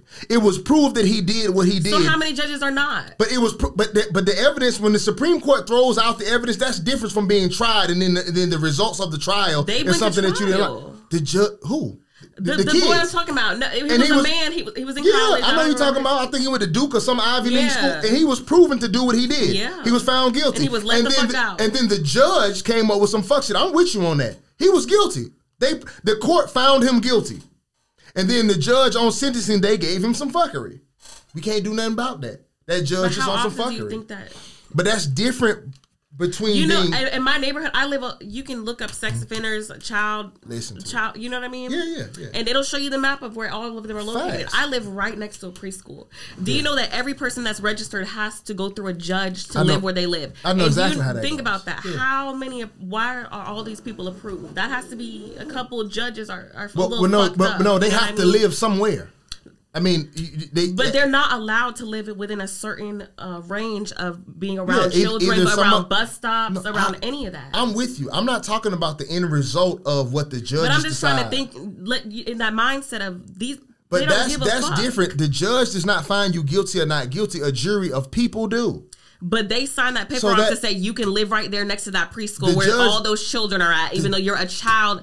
Child molester. We're talking about different things. Now that's what the judge decides. I'm just giving you mindset. The judges don't just handle one type of case. But they do not find you guilty or not guilty. Do you understand how I'm separating it? The judge can approve you to live somewhere, right? But in a case where, like, Deshaun Watson just went in front of a grand jury. It was not one person finding him guilty or not guilty.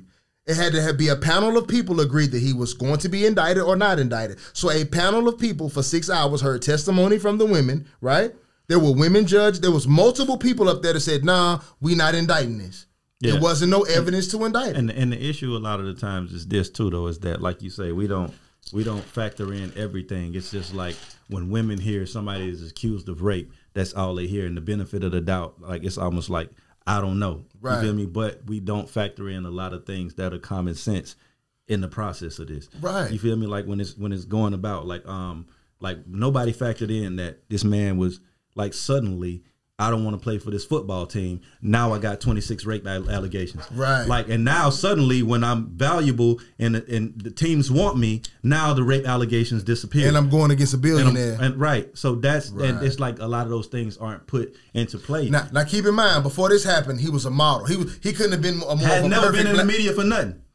That's almost like LeBron James being accused of 47 rapes right now. And we just talked about him for 20 years. He's the family man, the perfect this, the perfect that. Right. And these allegations come out and we throw all that away and we don't consider any of that. Okay. Now, I'm not saying that he can't rape anybody. Yeah. What I'm saying is like, damn, bro, if I got a good track record with you, I've never stolen anything from you. You've left money around me all the time and something comes up missing.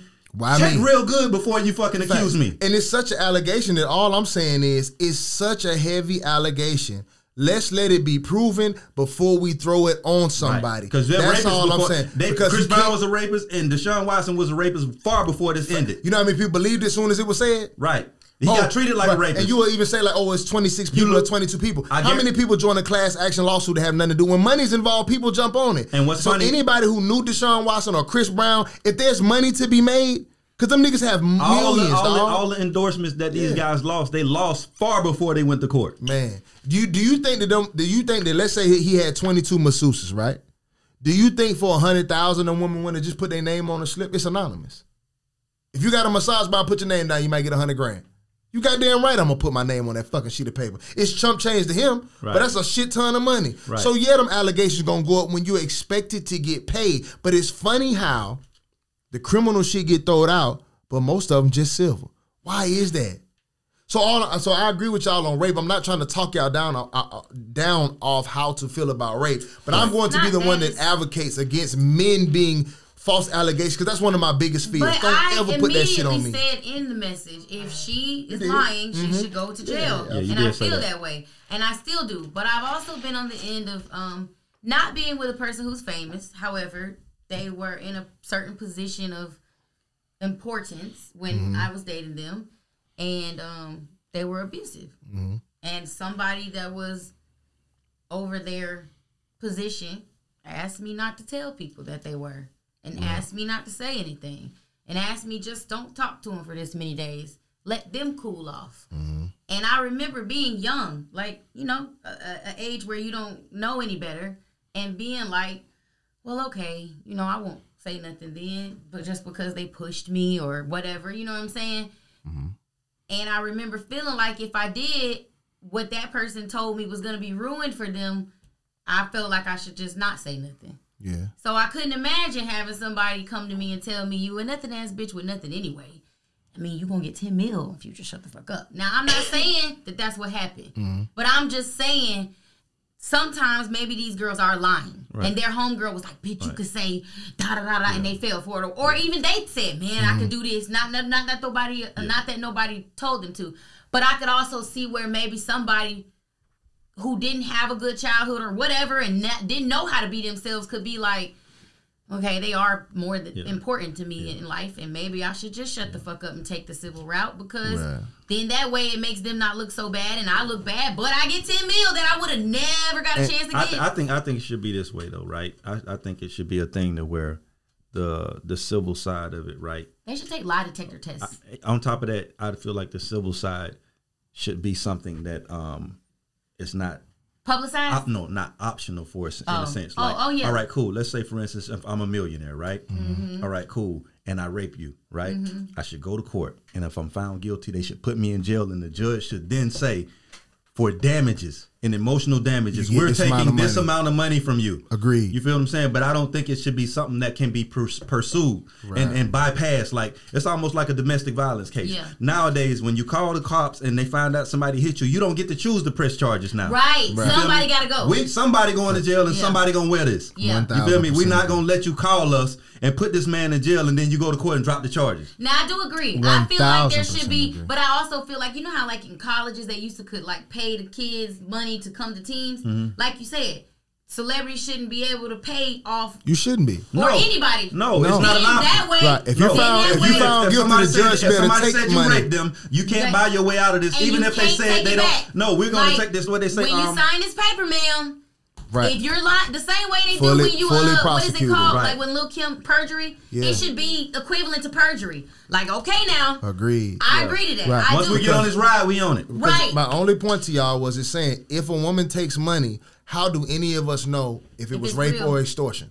I agree with that. So at that point, if you take the money, I'm not going to consider him a rapist. Even but why if would they pay if they didn't do it? Because sometimes it's cheaper for me to get it out of the media. If my name's circulating in the media as a rapist, but if your name was more important to you, then you would fight it. If you were strong but the whole thing about it, it costs shit, more money to fight it, and you could possibly lose in a situation. You got the money. But you could also lose in a situation where you didn't do anything. Yeah, but some people go to trial. Some people go to trial. People go to trial all the time on shit that they didn't do and end up getting more time than they would have got. A lot of rich people just pay because it's cheaper to pay it to get it out the way than it would be to just fight the case and prove. But you're right. Let me say I agree with you, because I would fight for my name no matter how much. I would too. But if I'm fighting for my name, you don't want to fight for your rape? I'm confused. I mean, that's the same logic. Doesn't vice versa? Doesn't a lot of money go into a lawyer to fight the exact same thing as the woman's side?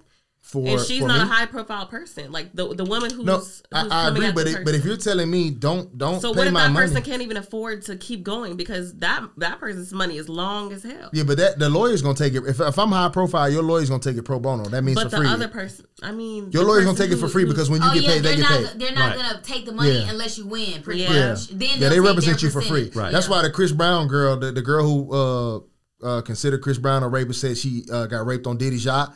When the text messages came out, when the voicemail came all out, the lawyers hit her up. Her attorneys dropped her.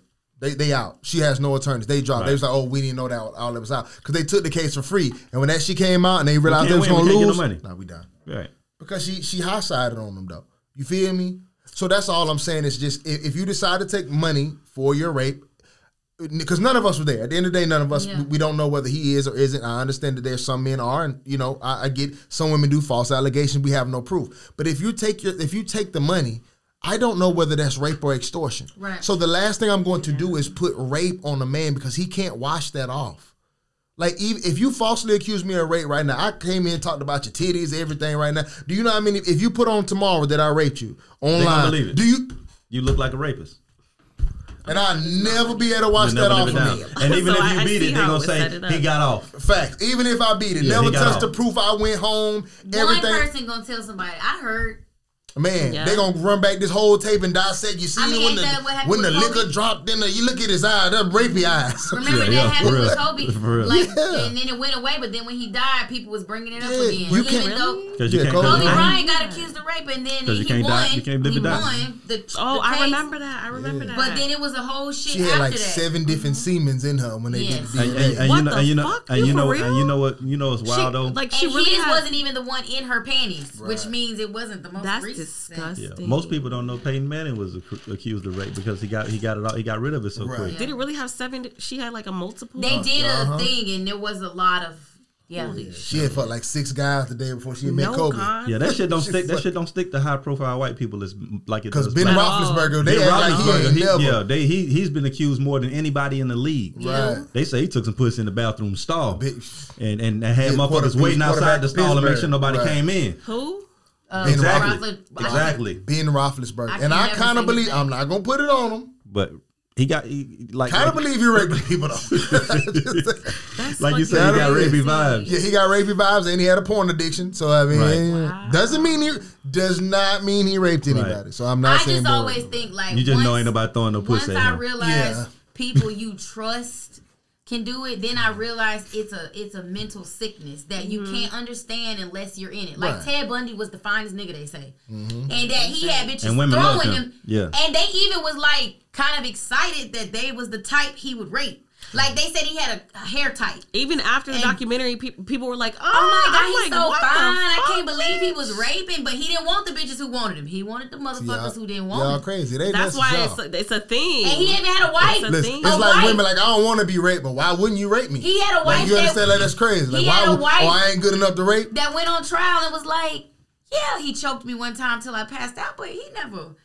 It wasn't rape. But some of y'all like that. I don't choke nothing though. No, yeah, I'm saying quickly. I got a quick rape scenario for y'all though. Listen though, this is what I want to bring up last podcast, and we're gonna move on though. I want to ask y'all this. Okay, listen. So this guy was dating this girl, right? And they broke up. So he was kind of hot with her, right? So he had all the pictures in her phone of his phone of their relationship, okay? You know, when you dated, you send news, you send like sexually explicit things to your boyfriend, right? So cool, he set up a fake profile page as this woman, right?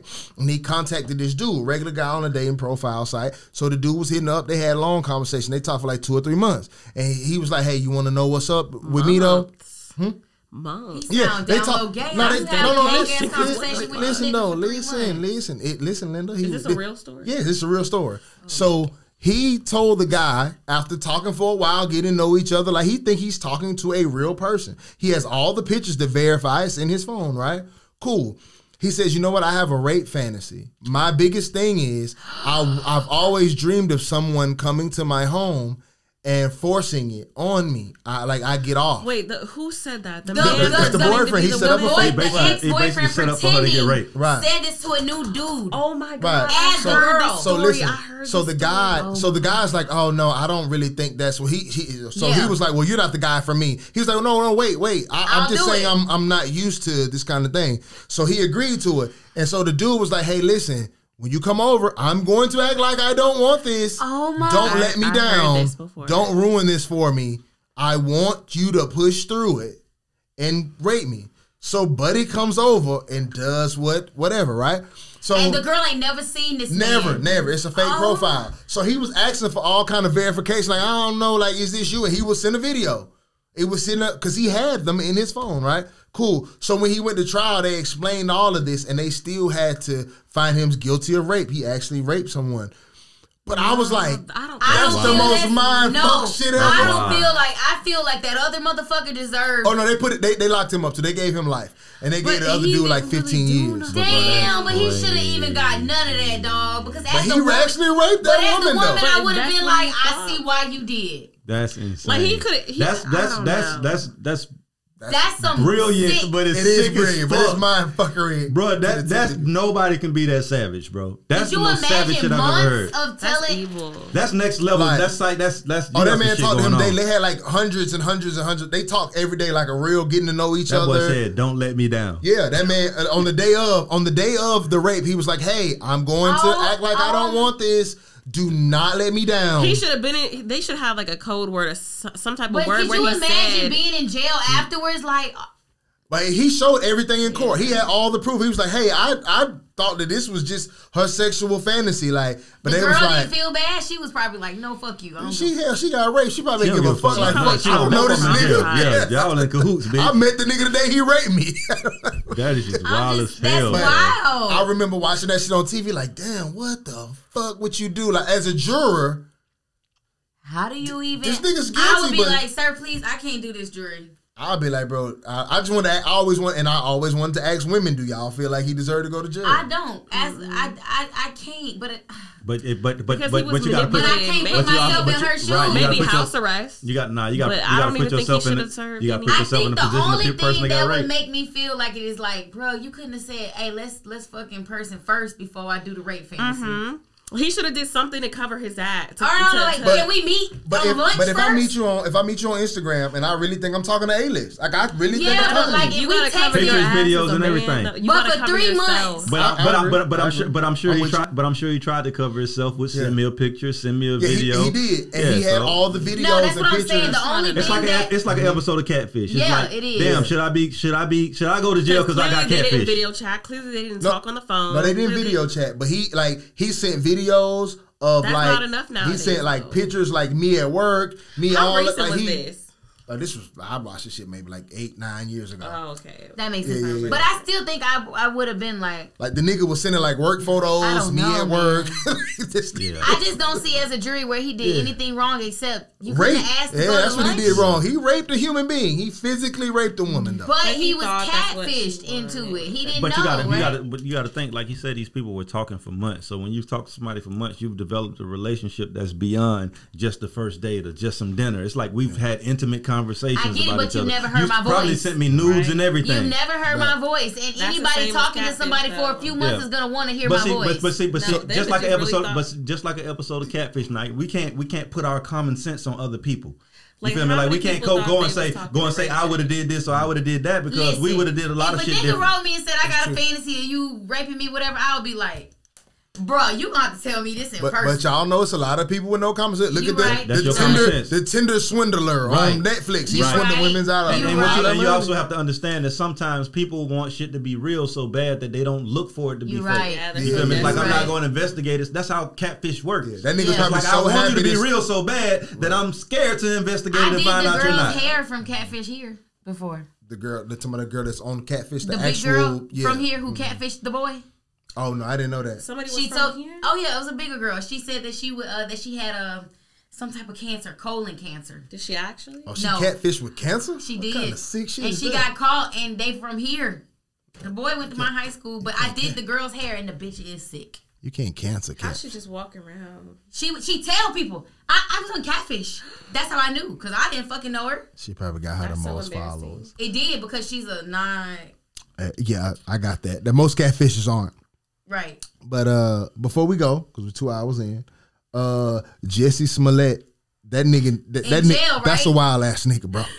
He made up a weird ass story too. Listen, that nigga, he got 5 months in jail though. But like, listen though. Well, he got released today. He got released today. They said online. He got released? Yeah, early. Really? Yep. They said online they gonna be saying, "Hey, Juicy." They released that nigga today? I heard they said that he was gonna get like his sentence of 5 months was gonna go down to like 2 weeks or something. Man, what the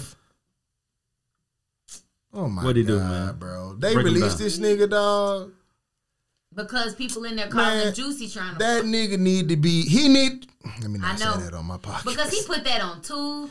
Bro, this is what made me. Okay, listen. He paid the people he accused, didn't it? Yeah. Yes, brother. They got videos of them buying all the material. Yeah, that's crazy. This man told a whole lie. He left the rope on his neck. But till the cops got there, like who the fuck leave a rope on their neck, bro? That's when you get off work, you gonna loosen your tie. You gonna unbutton the top button. You're not gonna leave a fucking noose on your neck. When he's trying to go get Subway at like 2 in the morning in Chicago in a blizzard. Some weird ass shit. Like that's what he said. What was the whole point of him making this up? But I can't remember. I really wanted think like clout or something, didn't he? Because he thought it's mental health of some kind. I don't know what kind he it was is. on that show and Empire. It was he was doing well. Lions, whatever. Yeah, he was doing great. He wasn't about to get cut off the show. No, even if the show, that's what I'm saying. He was on the show. Yeah, because even if the show got canceled, he did such a great job. He would have been picked up. I think the nigga thinks he's still acting.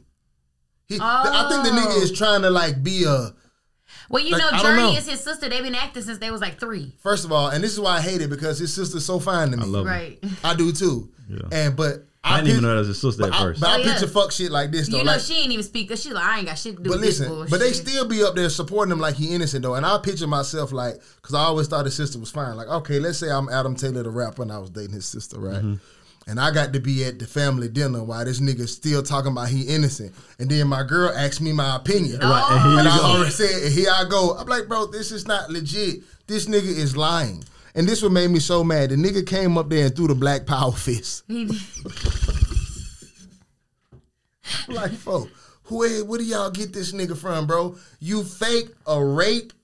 Not a rape. It was a Black Lives Matter hate crime. Like, bro, that shit was crazy to me, bro. The whole construct of it was crazy. And then they just let this man out?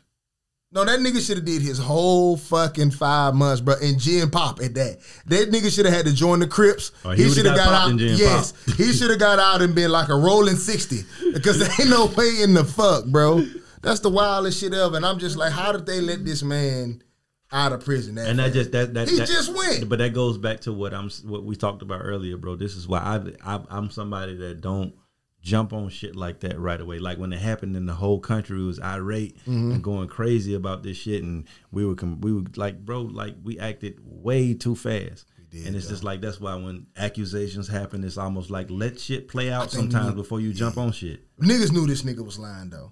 I think immediately everybody was like, what the fuck? Nah, immediately everybody was in an uproar at first because I can remember what the news was like the day he did it. And it was like, this is a travesty and nobody deserves this. This was at the height of something too. It was like a lot going on at the time. Yeah, and he staged that bullshit. And then when the shit started coming out, everybody was just like, all the same people was like, that shit was wrong. Right. You flip the switch. So it's just like people... Like the accusations are fucking serious and on all fronts. Because it's like it's hard to let that shit down. Hey, listen, I know we going over. Y'all give me like 10 more minutes. I want to start this. I want to start this on the podcast in general.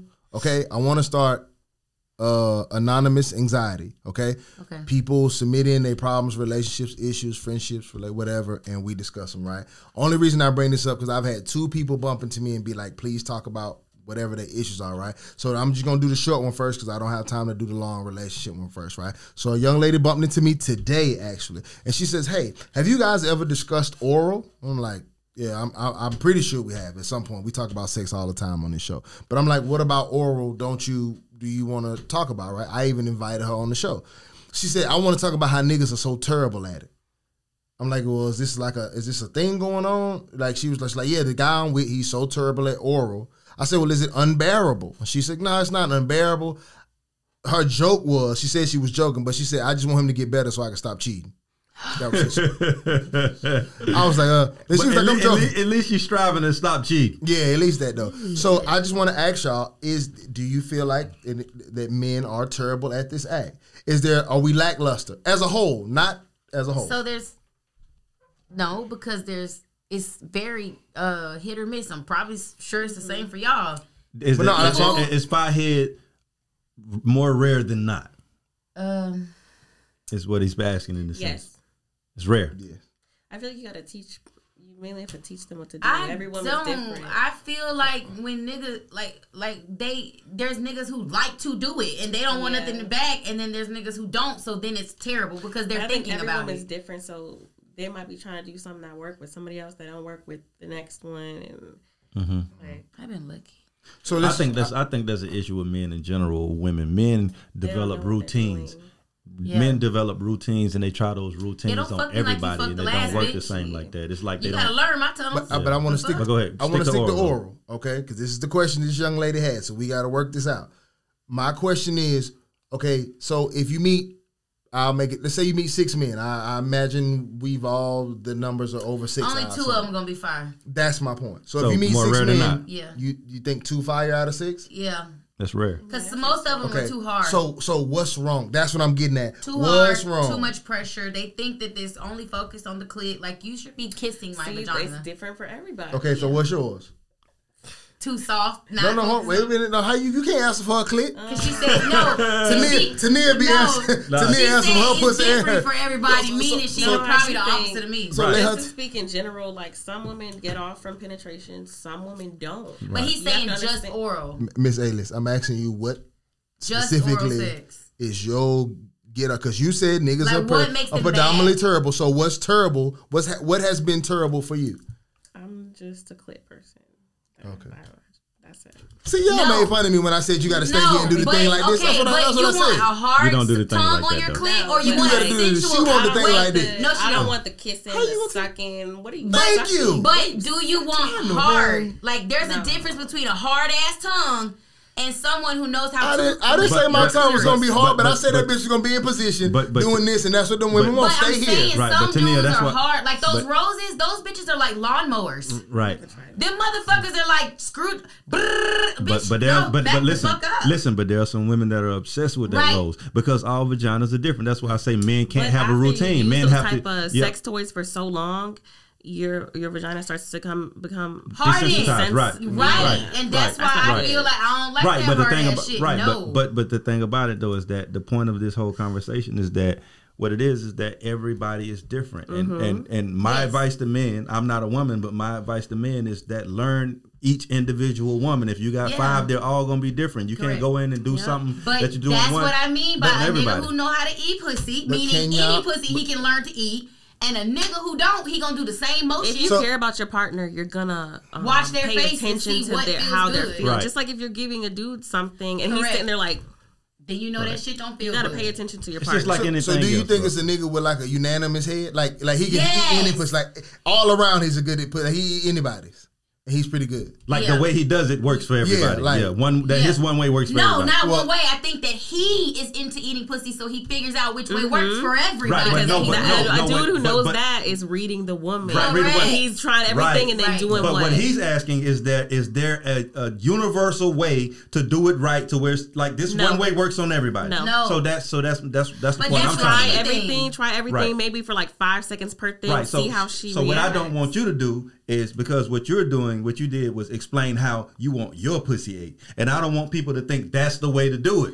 No, of course not, because these niggas ain't even fucking me. Okay, so in the event of helping this young lady out, what do you do if you're in a relationship and you're with a man? Fucking guide him, because I've dead ass stopped me and my ex.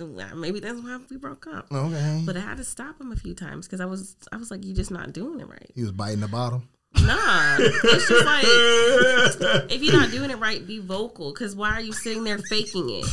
Don't fake it. Hold on. Say that one more time.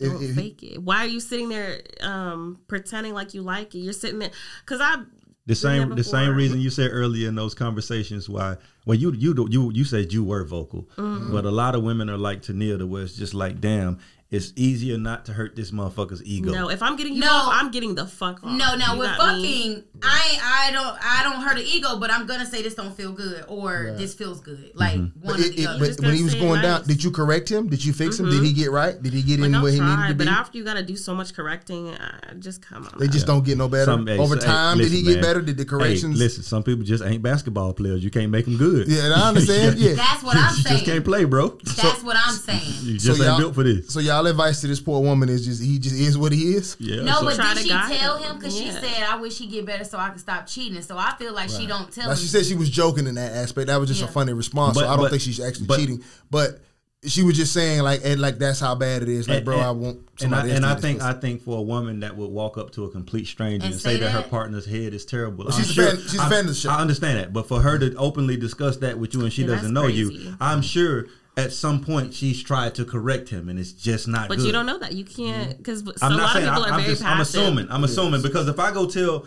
I'm just like, if I go tell a random person my business, of course the people that are close to me know my business. Not necessarily, because some people are more bold with strangers. They feel like they'll never see again versus people they're around on a regular. Because she might feel like she don't run the risk of hurting my feelings. Right, correct. But she might run the risk of like hurting this. I will say when you love a dude, you don't want to take that ego away. So you might just be like, yeah, it felt good. If you get there. Now this is being with people 5, 6, 10 years. It's different. 2 years is totally different. That means you've been getting terrible head for 5, 6, 10 years. Saying I was 2 years in. No. Let me say this about a woman and a man too. Probably, you could be with somebody for a long ass time and your vagina change a little, and you need to switch it up. Like just because you fucked me like that in the beginning, don't mean you gonna fuck me like that every day for the rest of our life. Right. We gotta be a little bit switch this shit up. So maybe. Before I had kids, you could eat my coochie like that. Maybe afterwards, bitch, this shit ain't so feeling complicated. Good. So it basically but it's ain't same no with sucking dick. No, it's not. Yes, the fuck it is. No, it's not. You don't let that. Suck dick? No, I just know I get my dick sucked, so I know it's not that complicated. But I know I can tell when a nigga let is that not slide feeling run. some Don't shit use that they your. might have liked before. Let that slide run. Don't let that teeth scratch it and go as deep as you can. You can't go wrong. That's probably true. It's a one-way road. Listen, if you do them 3 things, you can't fuck it up. But as a person who's a pleaser, right. it doesn't now you can matter. add on to it. You can look twisted hands in there because you'll fear that they're gonna get tired of the same old. You gotta add the little. You get a little twisted hands. You learn to look up while you're doing it. But listen, what you said, don't grab it with 2 hands and hide it. No, don't hide it though. No. But if you look up, I'll fuck with it. I don't know why I feel like when you look up, you a pro. Like if you suck my dick and look at me, I'll be like, oh don't my look God. at me. So I can't agree with that. Don't look at me. You don't like that? That is the weirdest shit ever. Yeah, don't look at me. If you give me 5 headache, we look up and make eye contact while you doing it. Oh, I'm finna nut. You get ready. It's coming. How odd is that for a dude to look up at you while he doing that? Oh no, it's a turn on. It's just like I don't look down. Yeah. You don't look down? Bullshit. So you've never looked down at a nigga while he. And it was a mistake. Yeah, it was like because you like an alligator. That nigga was coming out the water. Exactly, bro. That shit probably throw the mood off. You make this about a terrible head. It's hard to respect your nigga after you see him like this. Uncomfortable in sex, but when I got older and super comfortable with sex, I like to see what's going on. That's how that shit look though. I put the covers over. No, I do that myself sometimes. It get hot though, but I can't. I do that myself sometimes. I don't care to look. I think that's a preference thing. Yeah, it probably is. You know how much you gotta love a nigga look at him like this? When I was younger, I didn't so stupid. Then what you like? So fucking stupid. Like the mask days, the mask mandate. But so when I got older, I looked because I just was like, it was more of an. I think it was intense. You just can't stare. You can make a little quick eye contact. Right. You know what I'm saying? I'll or wink you at just kind of look a little bit and then you and go back. When you stare, how much talking do you tolerate during sex?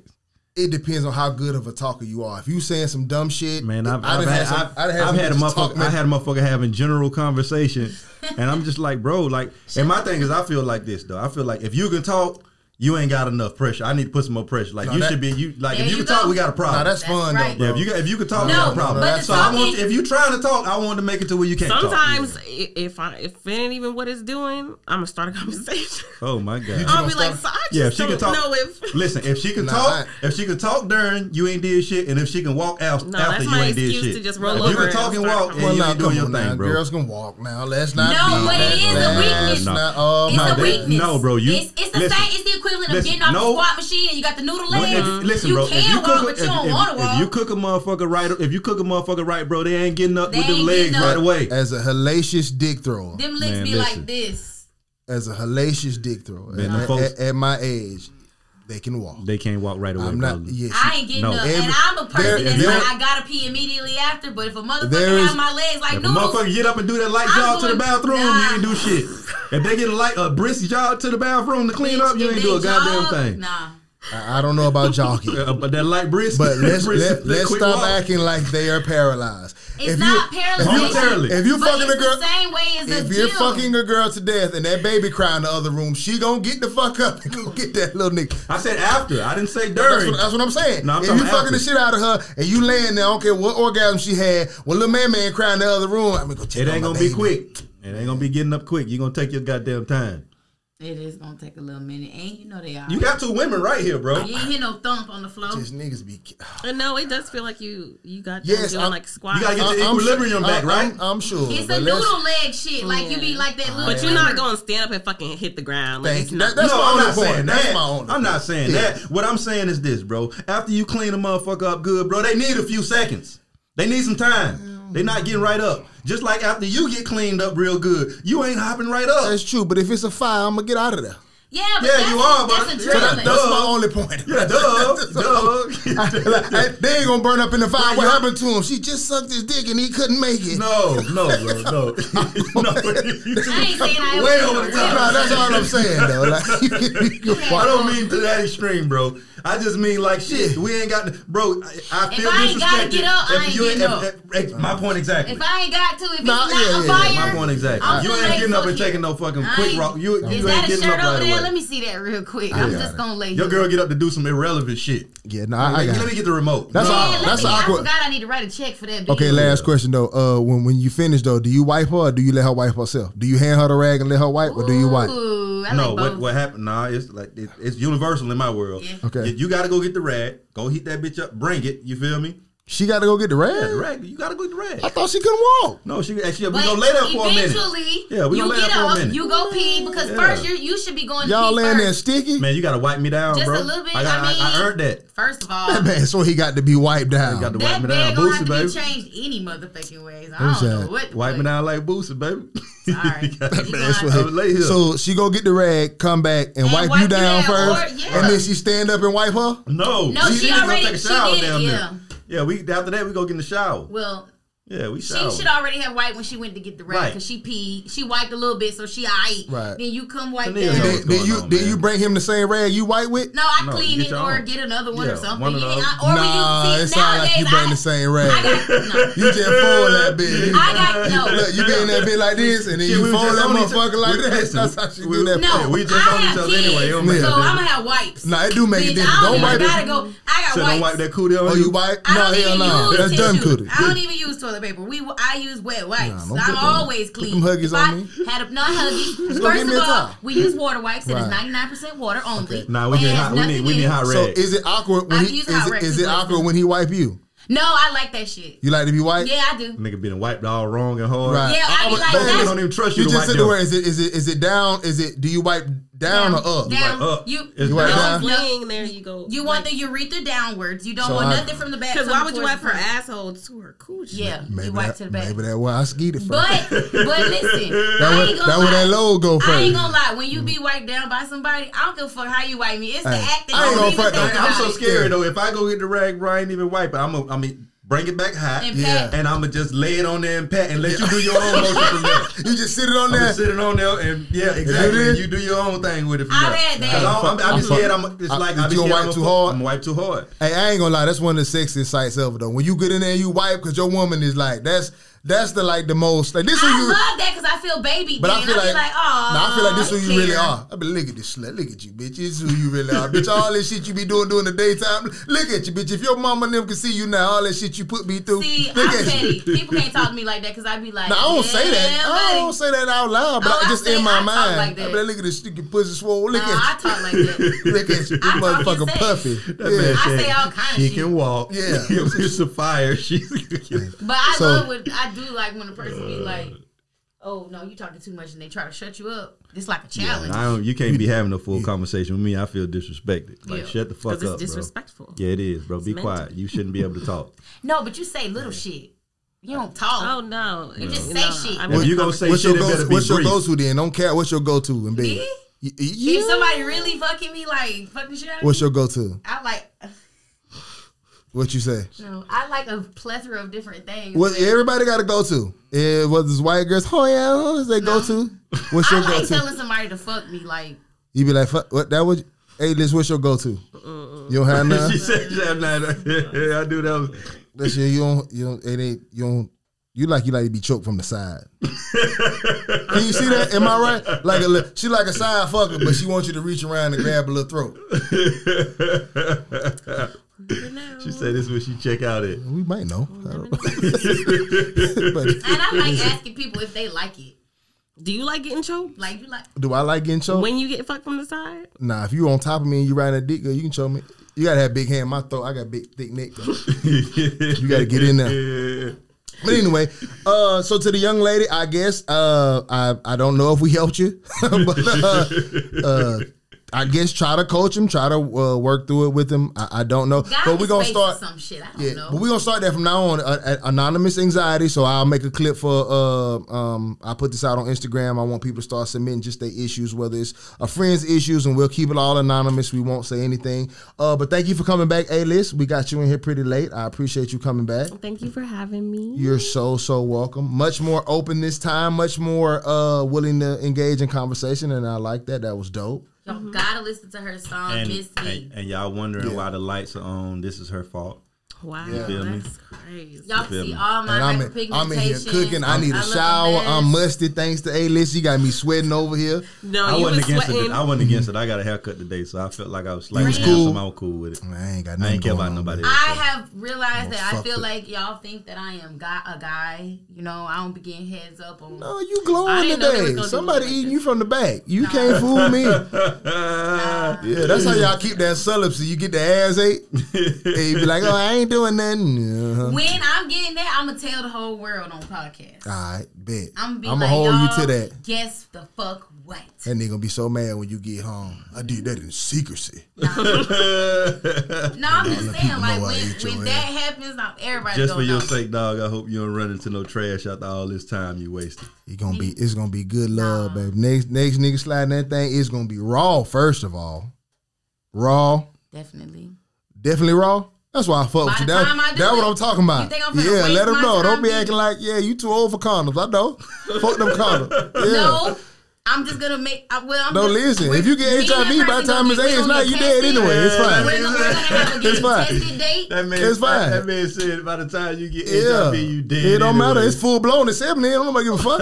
Who you fucking at 70? I'm not gonna wait till 70. No, I'm just saying that you don't got no risk. Fuck it though. It's all out. When you 35, and fuck them rubbers. No, I'm not about to just fuck people with that. I'm just saying when I finally do, I'm gonna. You said by that time you've done I'm just saying, locked in. We gonna go. Yeah, we gonna do the whole thing so that it can be the real experience. Plus, if you meet a nigga your age, you nigga really like you, he'll look all past them age, and you don't care about that shit. What the fuck? I'm just saying in general. People gonna think I really have some shit. No, you don't have nothing. I'm just saying. Thank y'all for watching Anxiety Issues Podcast. I'm Adam 12 Taylor here with my brother Boneface of Boneface Inc. and completely clean and safe Tania Greedy Monroe. I hate you. Thank y'all for tuning in. Bye.